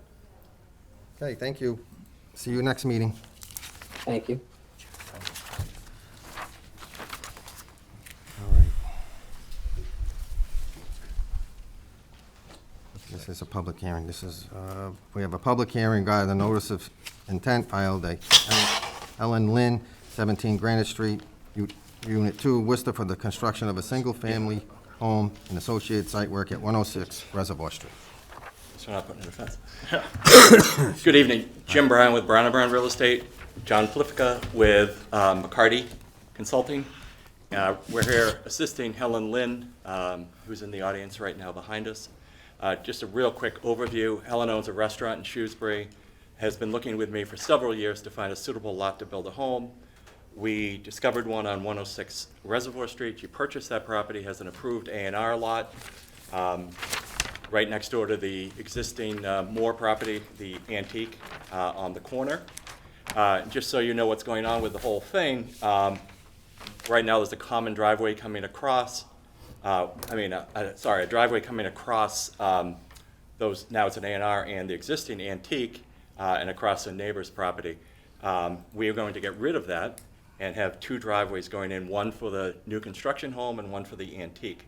The antique will not be touched. It was actually updated several years ago. It's a beautiful property which will be going back on the market. And then I am going to assist Helen in the construction of the new construction home on lot, D. It will be a colonial. It'll be, fitting to the antique that's next door to it, and the colonial to the right. With all that being said, I'd like to turn over the details to John. So the main focus of the discussion at the last meeting was the alteration within the riverfront. So with that in mind, we revised our design to minimize our impacts in the riverfront area. So as the plan shows now, we have an alteration within the riverfront of 5,075 square feet. With that being said, when you exclude the area dedicated to stormwater management, we're at 4,762 square feet. With this new proposed design, we are actually now reducing the amount of impervious on site by about 100 square feet, and the plans in front of you have been provided to the DPW stormwater coordinator, who has approved them. So we're all set there. But with that, I'd be happy to answer any questions you might have. With the rain gardens and all of that, who is responsible for maintaining that? Each property owner is responsible. Is there something is there like a deed, or is there something on the deed saying that they have to do that? And is there It has been added on other towns. It's not on there now, obviously, because it's not constructed yet, but it could be something that added for a maintenance protocol. I think I think they should be maintained, so I have no problem. For both. Can't speak for Helen, but typically, like when we do it, it's passed along. So I think we'd have to make that a condition. We can make it a condition of the order of conditions. There too. can be a perpetual condition. We're seeing more and more operation and maintenance Right. plans Yeah. included as a perpetual. I mean, it's no different than having access for the drainage systems in other subdivisions. So yeah, there is an operation and maintenance plan provided. It's just not attached to the deed at this moment, so we can make that. Okay. Diane? No, I don't have any questions, thank you. Chris? I appreciate you making the amount of impervious surfaces reduced, so thank you. No questions. Andy? I'm all set. Aaliyah? So the capacity of the pea stone diaphragm and the rain gardens was reduced to kind of align with the reduced impervious area? Is that what? That's correct. So we have a smaller area of disturbance, but the adequate water quality volumes have been provided in excess. So it's actually a little larger than it technically has to be. Okay, the numbers look scary, because it used to be 1281 was the capacity of all of the stormwater infrastructure, and now it's 766, so Yeah. it's like big number change, so Yeah, it's just all- want to it's make sure all everything's accounted for. relative, but yeah. Okay. So then the total disturbance within sorry, I was accounting for it wrong or incorrectly earlier. The total disturbance within the riverfront area will be 4,762 square feet. That's correct. Okay.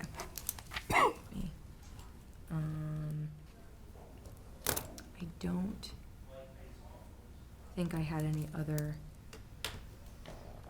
questions about that. Yeah. You all set? Yep. Anybody in the audience have any questions? Sir, please come up. Hi, my name's Eric Moore. I hope you weren't referring to me as the antique. You were talking about the height. So, I have several questions. I just wanted to point out first, we were not notified. We didn't receive a notification. Our house is in a trust. It would have come addressed, it would have come addressed to my daughter, who's a trustee for the house, Emily Gonzalez. We did not receive it at our household. We do typically get all the tax bills addressed to Emily Gonzalez at our house. For whatever reason, we did not receive it. Is this the same plan that I was given a couple of days ago? I don't think I had received the updated plan at the time that I sent you Okay. a plan, so I'm sorry, you might not have, I'm happy to forward this one to you as well. Yeah, okay, so I had definitely have some questions and comments. I'm looking at the old plan, so some of those may have So been the only thing that discussed probably would have previously. changed would be the size of the driveways. The size of the driveways, and then the basin's changed a little Okay. bit, but So that would have been the size of the driveways has just shrunk a smidge so that they could meet the square footage maximum within riverfront area. So the driveways will just have gotten a little skinnier.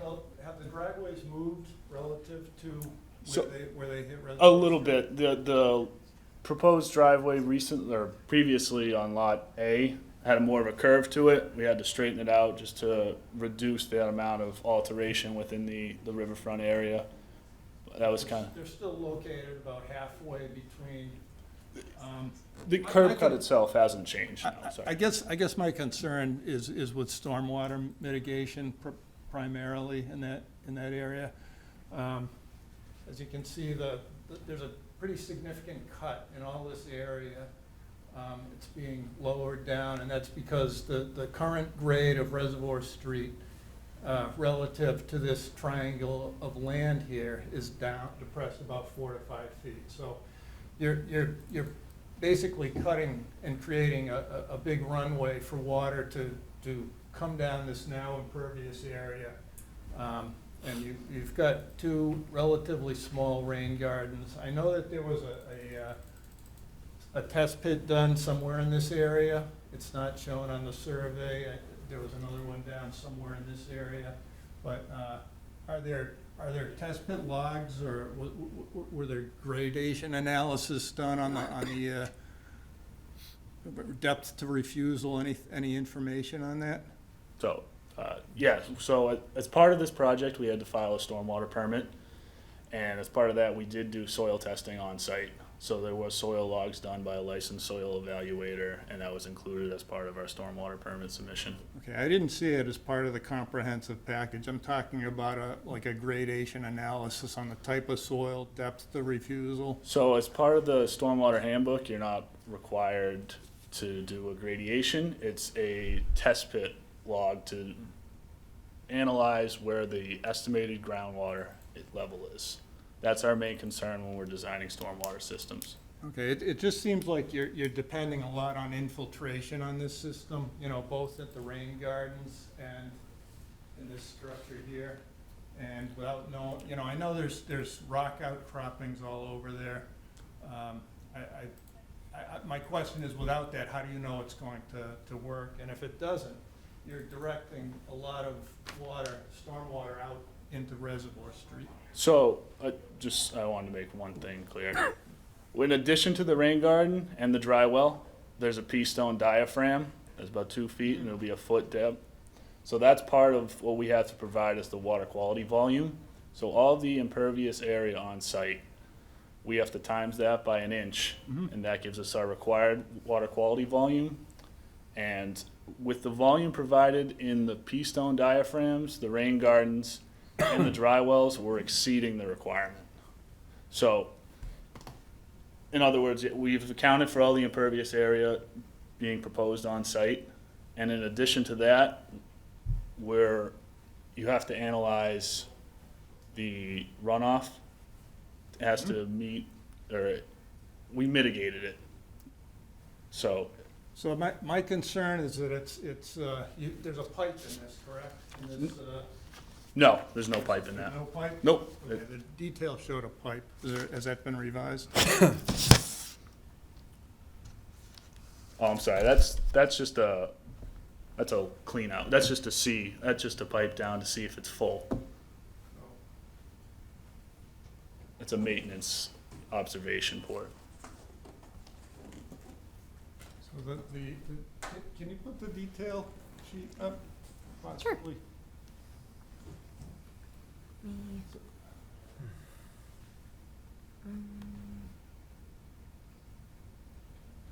me see, maybe this one. Yes, okay, there you go. So The detail that I had was this one. This is what's going alongside the. yeah, no, I apologize. I misspoke. Perforated pipe. That detail does call for a pipe, but we're not proposing it at that time. That's a leftover. You're not note. proposing a No, pipe. no pipe in So that. you're just proposing the pea stone with nothing?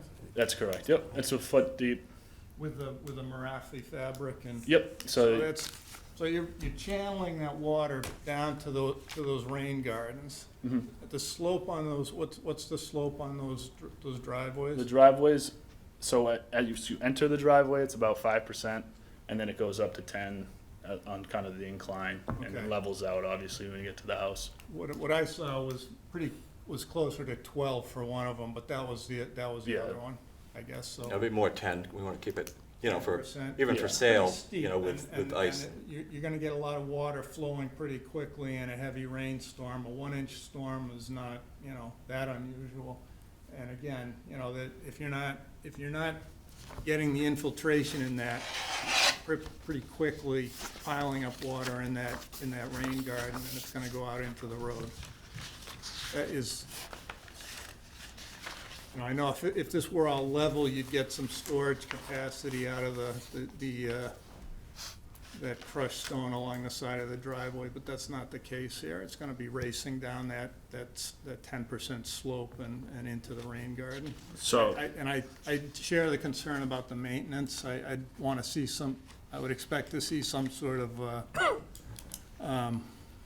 condition, requiring that it be maintained. Because there's maintenance, because you're talking about a maintenance port. And the only other thing, I did want to address one of your previous concerns. If you look at the existing garage on Lot A, to the right of that, there is an outcropping. No other outcropping where we're going to be working, but Clark and Mott was in there looking, because they might be doing the foundation work, and he said that's just surface, it's not a concern, so. Yeah. Because it would be if it was ledge, it'd have to be. I'm very familiar with the property. I know that there are numerous rock outcroppings because I hit them many times with the lawnmower. Yeah, right. Where we did the test pits, there was So- nothing. We did one for each driveway down here. We actually did a couple up here, and there was no ledge or. Okay. Utilities, if you do encounter ledge, is there, what's proposed for dealing with that? Is, We don't foresee it. But what kind of, will it be explosives? Will no, it be more mechanical than likely, we usually do excavation? a hammer. Okay. Is there a prohibition against, is that a requirement that they could do? All right, I would, well, I don't know if that. In the past, we've that never could be- used we haven't gone the explosive route. We used, we rent pretty big Okay. hammers. But. And the existing home already has its utilities, the antique. It does, yeah. Yep. It has electric coming up from the Right. bottom of that hill, and then it has Right. a sanitary tie-in, which you're staying away from and maintaining, correct? Yes, on the Okay. existing. Where will a proposed electric come in? For the new home, that's meeting with Selco. That's that's based on their design. Undetermined? Yeah, they even tell me where they want the panel in the front, the meter in Okay. the front. So.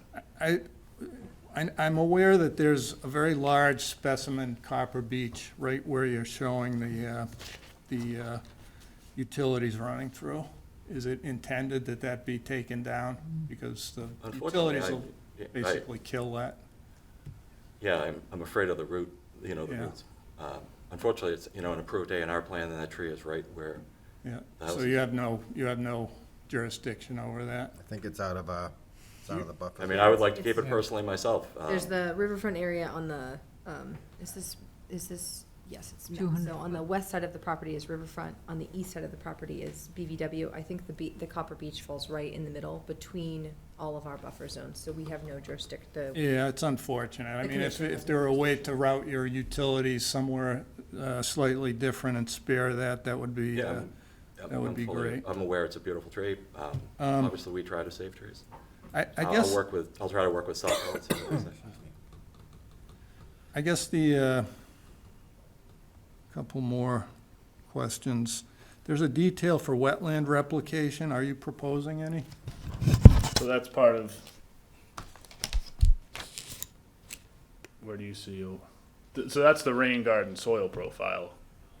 So that's how you actually construct the rain gardens. This is your detail of for the rain garden? Yes. It is, okay, all right. Is that the old plan? This is the old plan. That's the There only was one no I've detail received. sheet provided with the Oh, was it? Okay. updated plan. Yeah, because it still says wetlands replication soil. On profile the detail. updated, it says rain garden. Okay. I have copies of that if you guys want those. Yeah, if you could submit, the updated plan with, I just don't, for some reason, the second sheet isn't included with the Okay, most all right. up-to-date plan, so. Do you have something that shows the spot grades in the rain garden? Could There is, be yeah, we added? don't have any spot grades in there now, so it's just kind of a foot depression, right? So at the top contour on this one here is a 504.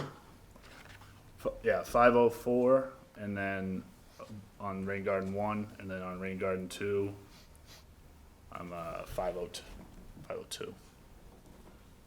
So that's a foot lower than that. So it's just kind of a depression. Yeah. Okay, I do have a real concern about the amount of water that potentially is coming out of there. I don't think this is your purview, but I'm wondering who, I think the sight lines on those driveways is terrible. I'm concerned, if I lived there, I wouldn't wanna come out, drive a car out of that every day. I live there, I see the cars going by. It's not regulated for single-family homes, so. It's completely unregulated. For a Anybody can do single-family home, whatever they no, it would want. just be good engineering judgment, so. Yeah, I'm a designer, I do this for a living, so I know, that those sight lines are not good. I wouldn't wish that on anybody. So, that's all I have. Thank you. So, question to you guys, with the detail for the diaphragm that shows the pipe, and there's no, it shows a wetland replication, do you need We need updated sheets, but now, and I apologize, so looking at the driveway, you're cutting that slope, how deep? We didn't run a cut fill, but, I mean, it looks I mean- 5 feet, 10 feet, 5 feet? yeah. So your soil modeling on your soil testing is 3 feet, so you're gonna be into the groundwater. So you're gonna have groundwater coming out slopes. On Rain Garden 2, where We test bit show modeling at 36 inches and 36 inches and 46 inches. So assuming it's consistent, if you're cutting more than 3 feet, you're into the groundwater.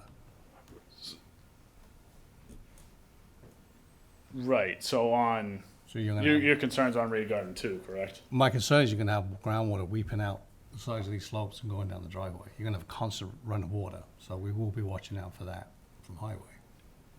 Right. So it was approved through the stormwater coordinator. It's, we can definitely do additional test pits Yeah, I'm just, during construction or prior to construction. because we have a similar one on Spring Street where they cut into the slope and it's constantly running water, and it's more a safety issue than. Yeah, but so do we need more information on that, or? I think we should keep an eye on it when they're building these roads to see, I mean, we can either do more testing all the way to the driveway, it's not really conservation's jurisdiction. Well, what about a retaining wall with a pea stone, grass stone behind with a, pipe going into the rain garden? Yeah. That's up to you, what I'm getting at is. I'm adding cost, but. You're right, we need to see it on a plan, Yeah. and we need to see the details updated too, because we don't.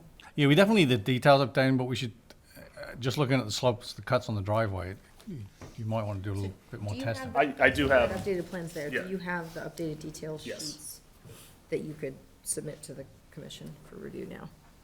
I can send you an electronic copy. Okay. Awesome, okay. Yeah, I mean, I can check with Vincent whether he flagged the groundwater, he's probably not looking for that, 'cause he's Yeah. looking to. So again, we'd be happy to do It's- additional testing. prior to It's construction. not a stormwater question, it's not a And conservation if that question. is an issue, as Jim said, we could do a wall. That would probably reduce our impacts Yeah, because obviously, anyways. under the town bylaw, you're not allowed to dump water onto town property. So if we see water running down the Obviously. driveway, we'll be, We've been building a long time, I don't want any problems in All right. town. It's like, we build a We'll nice just- product, so, yeah, whatever it takes to Mm-hmm. make it right. That's the saying same it- detail. Well, they're saying it's a clean out. Yeah, but it's got the pipe running. Is that a pipe or Horizontal. just a clean out? What is that? That shows a pipe, but we're not proposing one in So here. we need to change, Yeah, we that need the detail detail. isn't correct. Okay, would you be amendable to a condition of approval on just that one detail? I'll tell you, she's been carrying both of these properties, she did not think. No, I understand, but it's- I mean- Like every month that goes by, Every it's like, time we do this, and it's not your fault, but every time we go out and approve something, it comes back and it's an issue, and we just want everything. right, I'm everything just saying, we've correct. never had a problem in town, Well, I'm sorry, but I mean, we need to have, we should have looked at that. If it's not on the plan, and it's not going to be constructed in that manner, it needs to be changed. Or we could add it. and then Are you all right with not Yeah. moving that and not, I mean, you can put the pipe in, it really Yeah, doesn't, we the can only, put the pipe the only in. issue We'll with put the the pipe- pipe, and it gets back to the groundwater, is Right. if you're in groundwater, you're gonna be channeling groundwater straight down that swale. Out the, I mean, Mr. Moore So brings up a another- valid point, by cutting all that material out of that slope, and it is wet down there, it's very wet down It's there, wet, and yeah. and it could, and it's going to cause a problem, and then when, if we approve it and it causes a problem, well, then it's, yeah, because then we'll have icing in the road. Mhm. so. Ice. So do you have a lot of rain gardens have a set period of kind of establishment? Do you guys have, do you know if your O and M plan includes a period of establishment where it is monitored regularly to see? That, in my It's handed experience, out. has been kind of at the discretion of the conservation. Some have required us to have, a 6-month growing period, continuous growing period. So we would be open to something like that, but not currently. There's not a set. So it could be treated similarly to a wetland replication area where there's a required monitoring period of the 2 years to see how successful that is and to see if water is, in that 2-year span, the house should be constructed, and then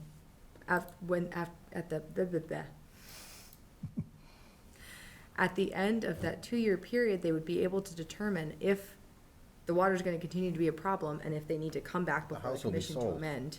the house will be sold. Yeah, no, we'll catch it before that anyway, because it's, as soon as it's dumping water. Yeah, as soon as the water is starting As soon as, dumping. if there's water dumping onto the town property, we'll be in there. And they also straight away. they won't be able to close the order of conditions out without they won't be able to sell the house without a certificate of compliance being issued. Right. Upon revised drawings.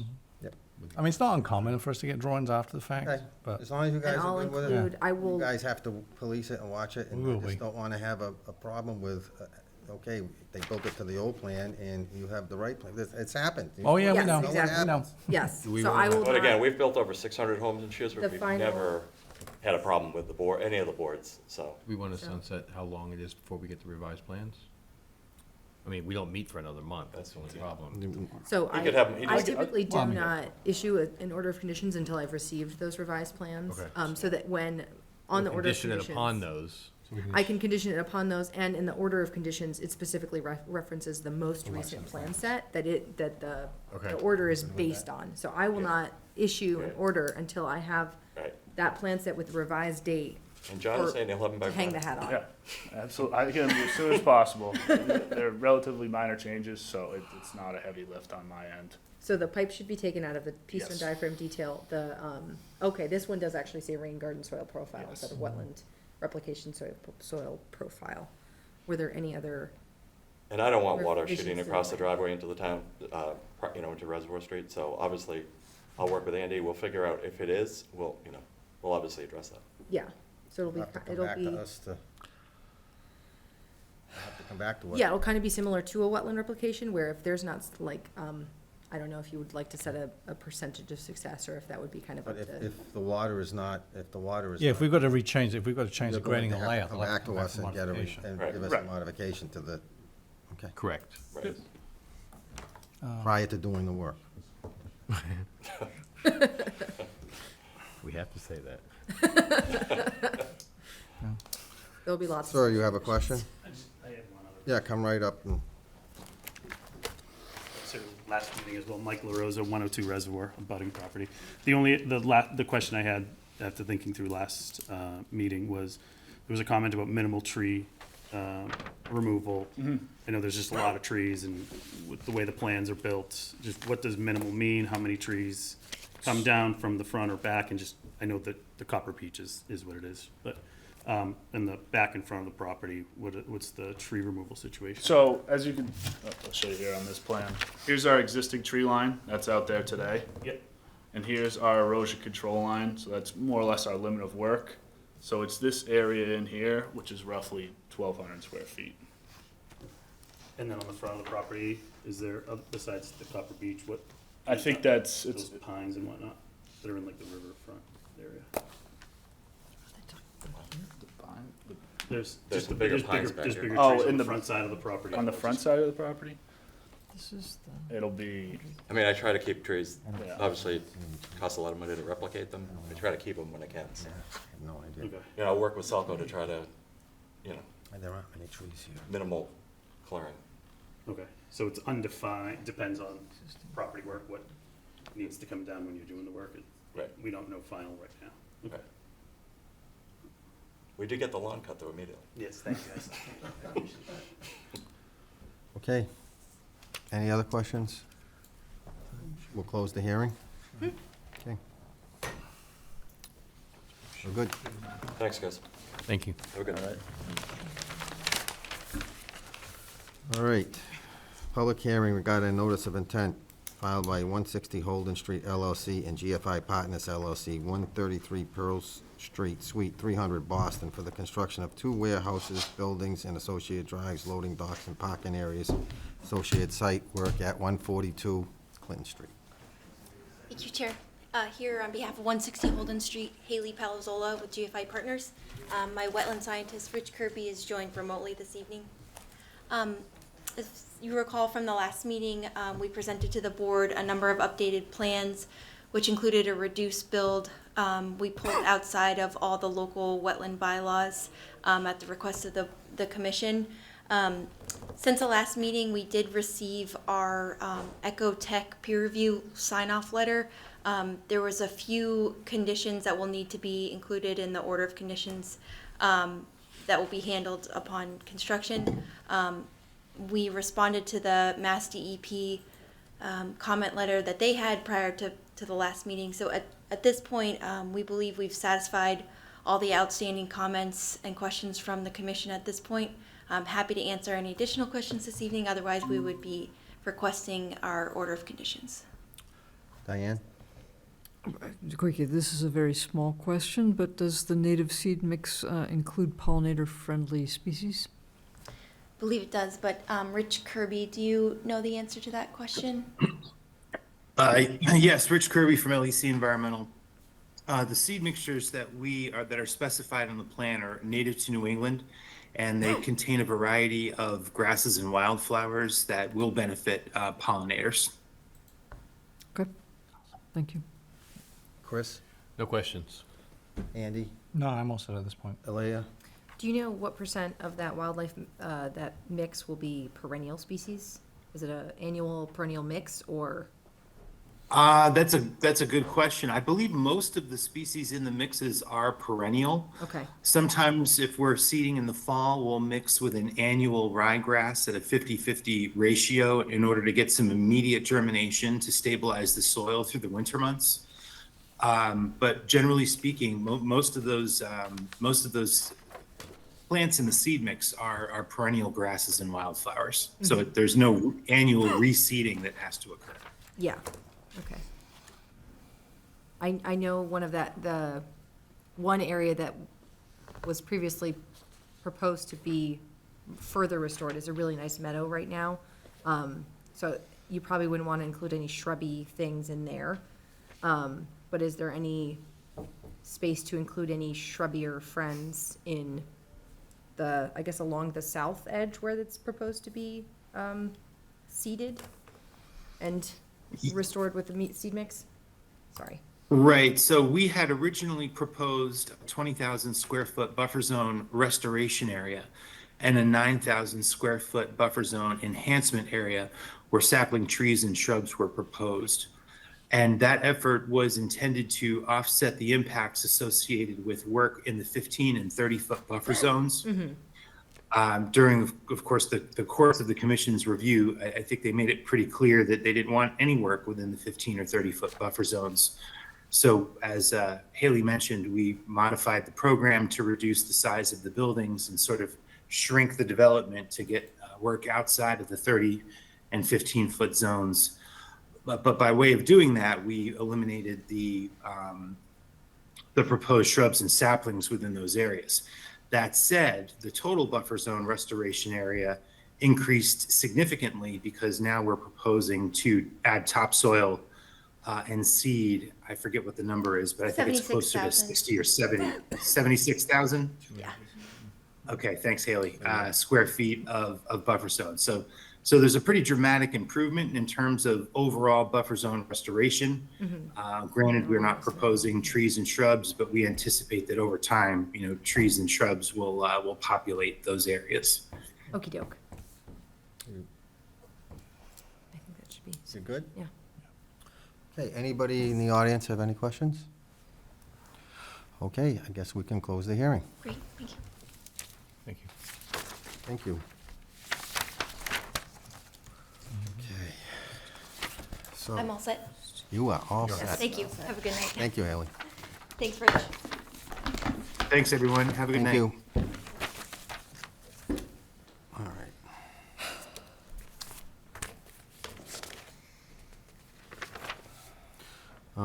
All right. Discuss and sign orders of conditions.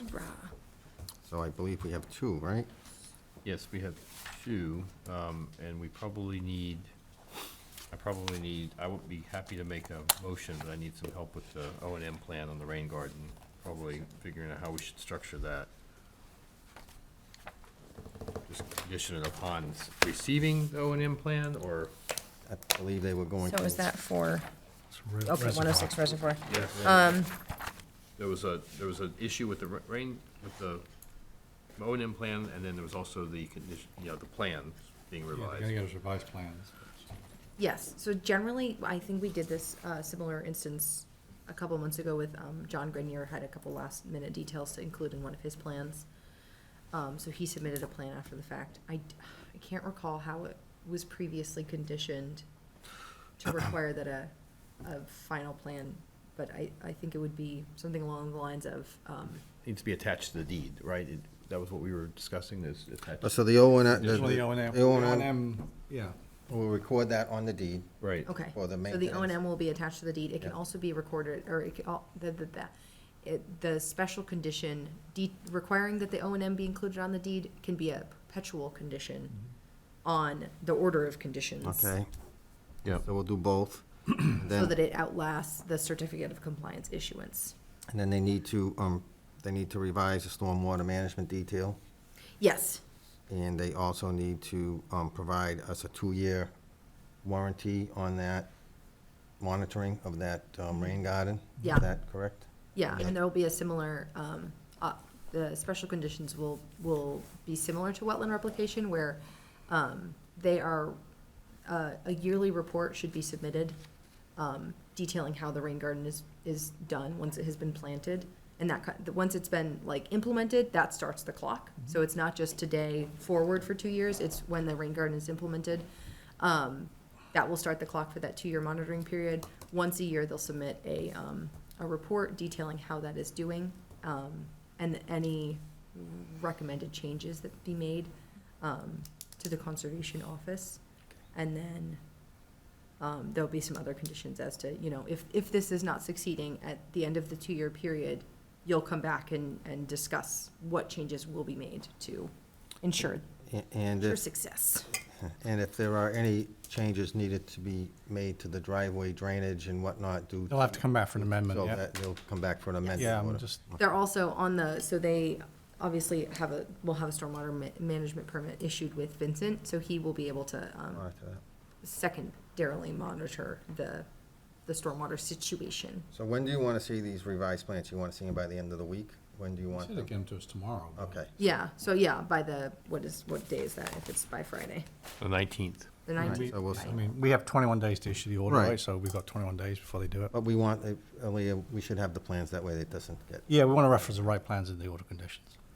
So we- And then a lot of the times with especially this many revisions to plans, I will have there will be a second sheet within the order of conditions saying these, there's like a see other materials section in the final plan set, and I will include every edition of the plans that I received, just so nothing is lost in the shuffle, and you can kind of see the full story as you traverse all of the plan sets. And so nothing gets lost. So I'll make an attempt. Go ahead. We'll get you going. Go for it, Chris. Just as noted, that's what we say.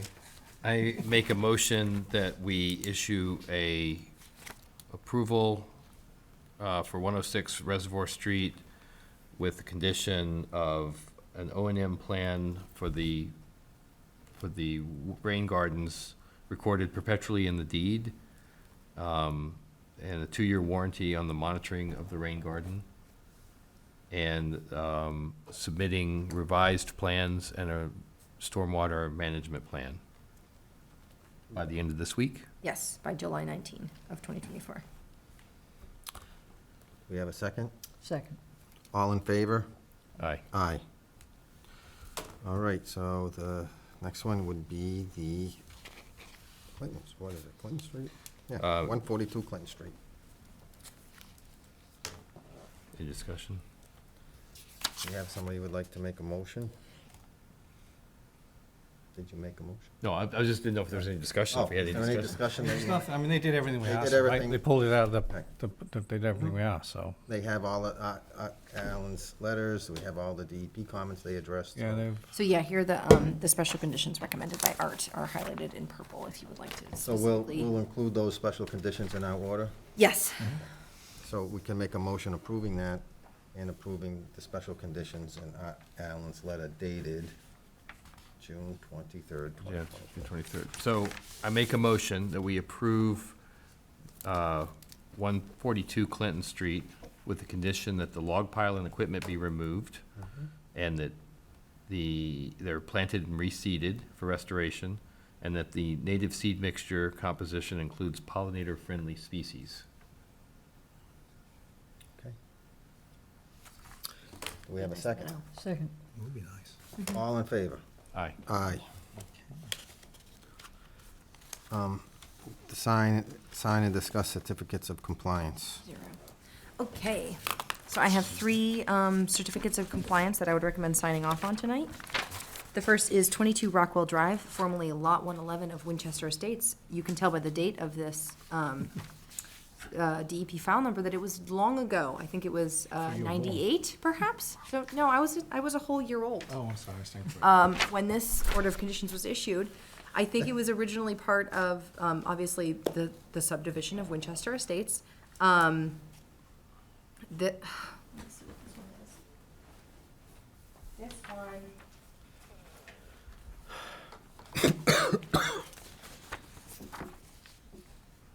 So for this one, no work was completed on the property. They would, I think they just want to close it out because it's heckin' old. So this will be the issuance of an invalid order of or an invalid certificate of compliance for no work completed. Okay. The next one is 11 Sunset Lane. I reached out to them again. They seem to be having some internal struggle with who the heck is supposed to deal with the new unpermitted work on the property, so they are still struggling away without me. They don't need me for that. What did happened, what did they do? So the original order of conditions was issued, I believe, for the construction of the home. I believe it was for the construction of the home. It was 1555, so it was several years ago. And in the years since then, obviously, the order of conditions lapsed. And then the homeowners got very comfy and did some more work outside of the order of conditions. I'm not sure the extent of the work. The engineer actually brought it to me and said, hey, there's been work done without an order of conditions in place. We're putting together a plan of work that was not permitted, and we will submit that to you. And then I can compare it and see what was done outside of the order of conditions, based on the plan that we have available to us. Okay. So hopefully they will have that soon. Soon. And then 18 Appaloosa Drive was, we just permitted an order of conditions for them a few months ago for the construction of an addition and then the movement of the shed outside of the 30-foot buffer zone. This previous order of conditions was for a different addition. They had previously proposed a different configuration.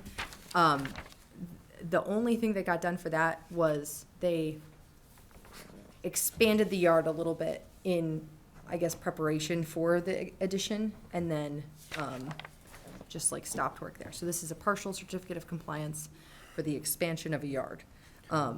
It is not within the wetland or the buffer zone, so it was okay.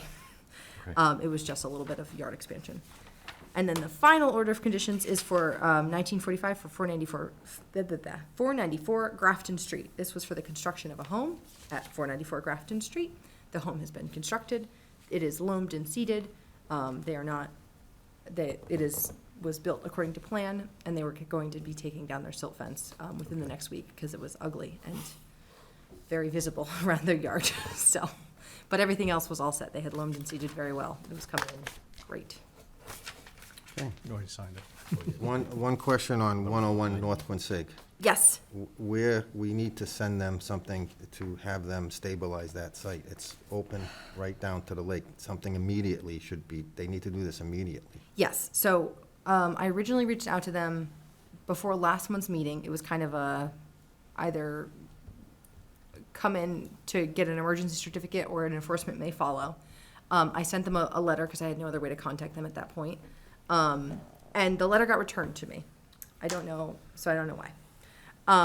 And I didn't realize for a couple weeks that the letter got returned to me, so. Should we send them an enforcement order now to tell them to stabilize that? I mean, what should we do? Yeah, I can issue a notice of violation saying, hey, you've had your 30 days of stabilization time. It is not stabilized. Get it together. Stabilize away. We'll definitely put that on, so we're covered on record that, because it's gonna, if we have a big gully wash, all that's gonna go into the lake. There's nothing stopping that, and it's gonna be a huge mess. Yes, so in order to get their little excavator thingy down to the, they were obviously here last month to get their emergency certificate issued. Their retaining wall has fallen over into the lake. In order to get their little excavator down to pick up the big, what are those called? Just blocks, in the lake, they brought in a boatload of fill and turned their retaining walled slope into slopes. But now there's just a boatload of fill that's loosey-goosey on site, so.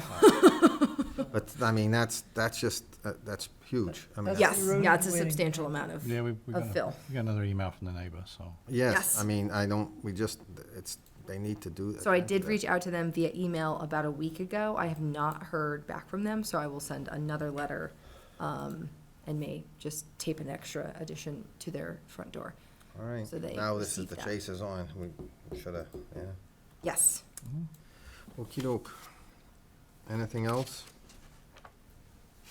Oh, we received, we have correspondence. We received a letter from the Hassanamisco Nipmuc Band. It was basically a thank you letter for the use of Oak Island to have the burn. They said it was very successful. They really enjoyed their time there. And would be happy to work with us again to do another one. I think it was, well. It was really cool. I was, well, yeah, it was neat. It was pretty cool. They even paddled it. I saw them paddling, yeah, I saw the Oh, I was video. wondering if they got to do a little Yeah, there's a paddle video, yeah, afterwards. there's a whole video on it, they go out in there. Yeah, they did all right. Oh, phenomenal. He did a really good, Yeah, it's pretty neat. You gotta love it. Neighbors down there really liked Yeah, it. I thought it's a good They use. said it had a really nice effect on Oak Island. Nice. So I would definitely, would be, I'm sure, I would be amenable to hosting We'll it in the entertain future. it again next year. All right. I will reach out and extend an invitation. Anything With else? that is it. I have. Anything else? We're all set. Would somebody like to make a motion to adjourn? I make a motion that we adjourn. Second. All in favor? Aye. Aye. Thank you. Well, it's only 9:30.